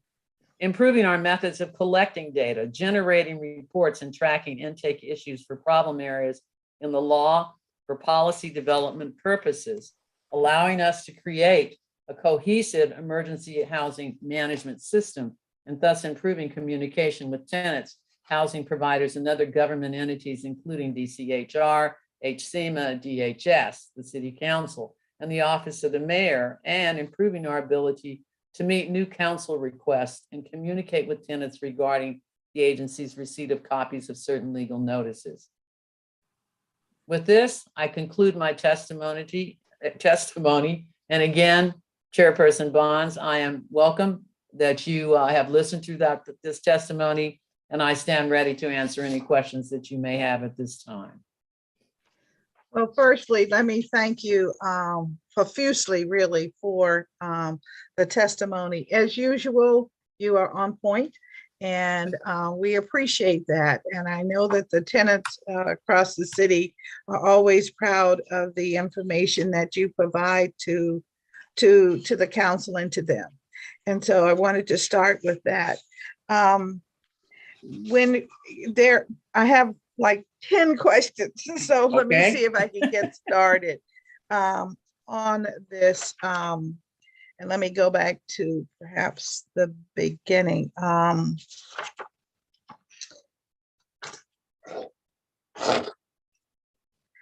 If I understand correctly, you're indicating that you will need more staff to help with legal representation. Am I correct?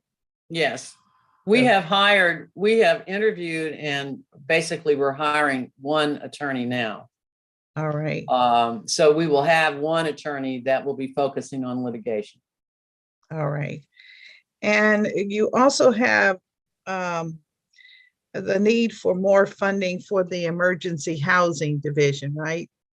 Well, as I indicated, I wanted to give you a status update because, as I said, if in fact what Tamala told me yesterday becomes effective, we basically will run out of money by the end of the third quarter. So I indicated that there definitely may be a spending pressure. I don't know if that happened, whether or not gas company asked us to move those 96 tenants because it was the second time they had been out to the property and with the smell of gas. And you know as well as I do, the Silver Spring event, the New York event, we definitely don't want 96 seniors to be in a building that explodes. So if they found the leak, everything is probably going to be okay, even though they didn't have hot water. But if they didn't find the leak, then gas and the rest of the city is going to ask us to move those tenants out temporarily. You know, on that point, when we talk about modernizing the buildings and we think about the use of the green fund, what is your thought about how we can use that green fund to get to some of our very aging properties so that we can change the outlook of the residents there? I am like you, I'm very concerned that we're going to lose more and more of what we call the naturally affordable units. And how do we step in early and try and preserve as many units? Because the units represent people, our population. So, well, I think the preservation program that DHCD has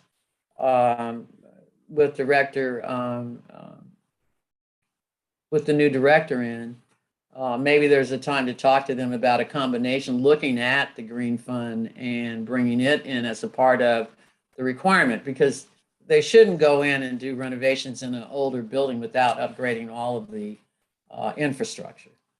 That's where the first start is. That's where the savings comes in, the new pipes, the new electrical systems.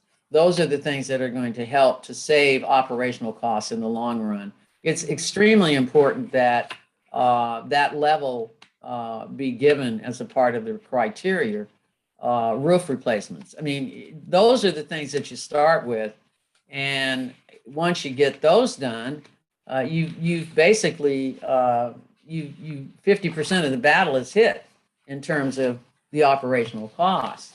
And if in fact that the owners if they're given a grant, it's one thing. If they're not, and they take a loan, they could agree to convert those to affordable units for the life of the property, or for a period of time, affordability period, 10 years, 15 years, so that we're getting the biggest bang for our dollar and the tenants are receiving the best possible use of the property that they can.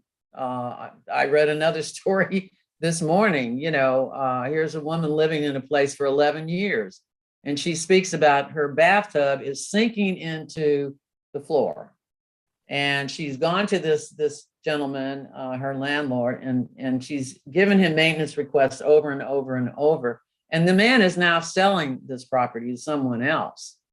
How we catch those kinds of things before they happen, I don't know, but I do know that there really is a need for us to start dealing very, very heavily with the older properties in the city. And I think, the recorder of deeds can tell us which properties were sold at what time. That's not a mystery.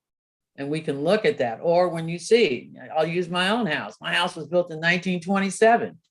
No place that's been built that's 95, almost 100 years old doesn't need some type of update. You've got to do it. You got to do it. And residential properties usually don't think about replacement reserve accounts, which I talk about a lot. But for properties, we need to ensure that they are doing this because it's important that you have energy saving appliances in units. All of these things matter when we're talking about property management and rental housing. Well, I'm very anxious to see how we use these various mechanisms, these funds that we have in order to preserve our housing affordability, even to the preserving our rent control stock. Yes. It seems to me the Green Fund can help there, along with a couple of other ideas that have been expressed from time to time, because I think the substantial rehab agreements that can be fostered through rent control and cause me to pause. Anything that requires the tenant to pay 100% of any repair, I think is not the direction we want to move in. No.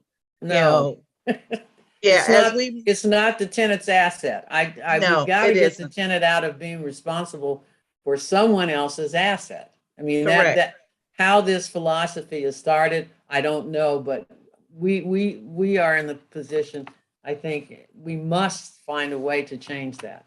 That's Yes. why we're working with DOE now on this energy standards requirement, because the first thing we recognized was that because it is a requirement, and if it is a rent control property, they have the right to go in for a capital improvement petition. We said, no, I mean, it's not the tenant's responsibility for them Correct. to do the energy upgrade. So that's why Joel and the team are working with them now on putting this covenant in place, which would require affordability.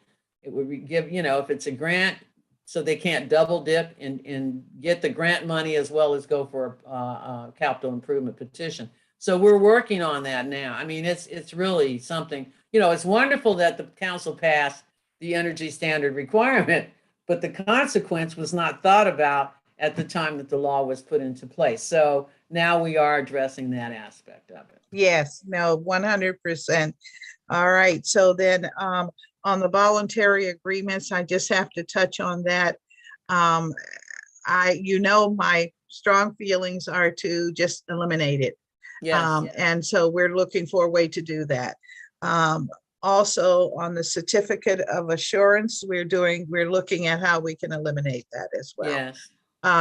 Or at least revise the law so that, because there's been one interpretation that the law could really put us in jeopardy of any housing that would have a reduced or subsidy or reduced rate of rent might find itself having to succumb to that law. And so we don't want that.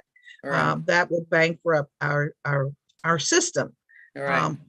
What we have, of course, is just tax dollars that are generated by the people of the city. And so I don't think that would be a very good use of that. So we have some thoughts about this, and your office is integral to where we go. So I want to thank you for that and for your testimony.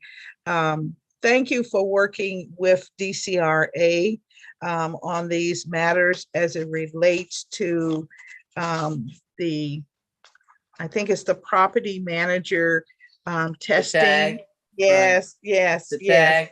Yes, Yeah, Joel sits on the tag for us, and it's been, I think it's been a useful participation for both ourselves in as the representative of the tenant community, because the daily living of a tenant is not something that we think about a lot. But when it comes to when the air should be on or when the heat should be on, those become complaints that we see come across the ATD all the time. So having someone from our office participate on the tag, I think has been a useful, productive activity, and hopefully it will continue even after the agency has been reinvented. It's going to take time, I'm sure. I'm not sure what will happen now that they are going to be split, and we'll see just when TAG will be reconvening. All right, so let's talk a little bit about the anticipated eviction system in the district. We assumed that it would be far more individuals that would be in harm's way than even prior to the pandemic. And today we discovered that it's far fewer. Is that because the courts are proceeding slowly and the backlog is so great? Or do you feel that we've really helped in the tenant community with the Stay DC funding, and therefore have we've alleviated that possibility of disaster, and we're now on more solid ground? It's hard for me to answer the question in a positive. I'm not sure. The court, as well as the U.S. Marshal's Office, they put a hold on evictions at one point because they are moving. Then they took the hold off. And I'm assuming this week I will get a schedule for evictions that were held off. The court decided, the U.S. Marshal's Office decided not to move until April. The fact that the courts were closed and that they were backed up and getting their scheduling in place, we still are unsure. The agreement that we have with the clerk of the court in terms of filings has been slow. We received one set of filings and then it stopped. So I'm not aware at this point of what the numbers look like, and you would be the first to know, because as you're aware, I do send you on a daily basis the list that we receive and what's going on with eviction activity. As well, in our questions, we did give you the most recent chart through March 21st, I believe. So you could see what was happening by ward across the city and the number of scheduled, canceled, and executed evictions. Yes, and it is a very interesting chart because it indicates that for the last week, there were scheduled 494 evictions. Of that number, 200, I guess 200, and these are totals, I'm sorry. Totals that were canceled were 276, and then only 176 were executed. And so I'm just thinking, if this is a view of what happens in a week, we're talking less than 200 times 52. And so that's the number that I'm coming up with. And of course, we know as you say, there'll be weeks when there will not be activity, Right. traditional holiday weeks when there will not be activity, or inclement weather like today when there'll not Right. be activity. And when they move, the U.S. Marshal's office is moving the first week of April, which is only a week and a half away. So there will be a stop on evictions at that point for a while. So they'll be backed up. So we'll have to see both on the filing side as well. But I do believe that the 33 or 43,000 people that were helped definitely or people that moved out of the city as a result of not losing a job or what the issue might have been, reduced significantly the projected thought of a tsunami of people in the street, because we really did believe that there were going to be people in the street. Yes, yes. But I think that the work that we did with working with Laura Zelliger's shop at the Department of Human Services, where we passed the information to them because we would know in advance, weeks in advance, when these evictions were going to occur. That gave them a chance to reach out to the people to see whether they had filed an application or if their application was stuck, what they could do. And then Marion Siegel's people at the Housing Counseling Services, they were involved in dealing with the ERPA money. So I think the coordination of all of the agencies working together helped us to significantly keep people from being put out on the street. It doesn't suggest that people still don't owe rent, but we don't have a sense, and that's why we believe this researcher is vitally important to us. We need someone whose primary job is to keep us abreast of what's going statistically going on in the city so that we can answer any questions, because reporters call us and all kinds of people call us about this particular kind of area. So you need someone that's basically focused on that kind of work. All right. I think we've covered most of in fact, we have covered the issues. I just have one final question about your legal branch. I wanted to know how the referrals are going, because primarily your team refers tenant groups and individuals to outside legal counsel, right? Is that what this? Yeah, not all. No, not always. all, I mean, but that's not all, that's yeah. on particular cases that on things that we may not do. But as an example, because I do have a few cases with me that talk about, some of the work that the tenants have done. I mean, the advisors have done. But in terms of referring out, that happens occasionally.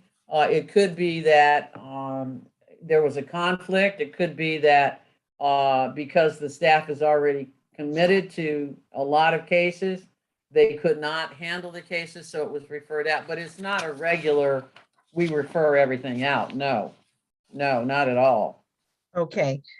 All right, because I want to make sure that if you need attorneys, that we can help hopefully deliver for you. Yeah, well, the attorneys, we still need 2 attorneys. Mhm. We definitely need 2 attorneys to follow, because what we've ended up having to do is what they call the brief services. We're constantly, the attorney advisors are constantly working with people on a daily basis and so forth and so on. And because we have this clinical concept going, it has kept us from getting into the real hard cases, like when we did 4,000 in Mass. That was a case that required every day by that attorney, couldn't do anything else, that sort of thing. And we get those kinds of cases very, very often. And we end up having to refer them out because the staff is just not capable of doing that in addition to the load that they're carrying in their office. All right. Well, I think we are concluded. Okay. All right. My goodness. I want to thank you very much for your testimony. As always, it's very thorough. And so Thank you so much. we appreciate it very, very much. I want to And we'll be thank, in contact, next week to set up a Yes. date so we can oh, work on the yes, other yes, we issue. really want to get that done. Yes. Most Yes, ma'am. definitely. All right. So I want Okay, to thank everyone who participated in today's hearing for their contributions. The committee does carefully consider public input and appreciates, the public's participation as well. I want to encourage the witnesses to submit written copies of their testimony for inclusion in the official hearing record. Please email a Word or PDF document to housing@dccouncil.us by 5 p.m. on Wednesday, the 30th of March. The committee's next meeting will be, in fact, this afternoon. We are, in about 10 minutes, we will be conducting a roundtable hearing on the nomination of Mr. Adam Hunter for the Rental Housing Commission. With that said, the time is now 2:23 p.m. on March 23rd, 2022, and this budget oversight meeting is adjourned. Thank you all.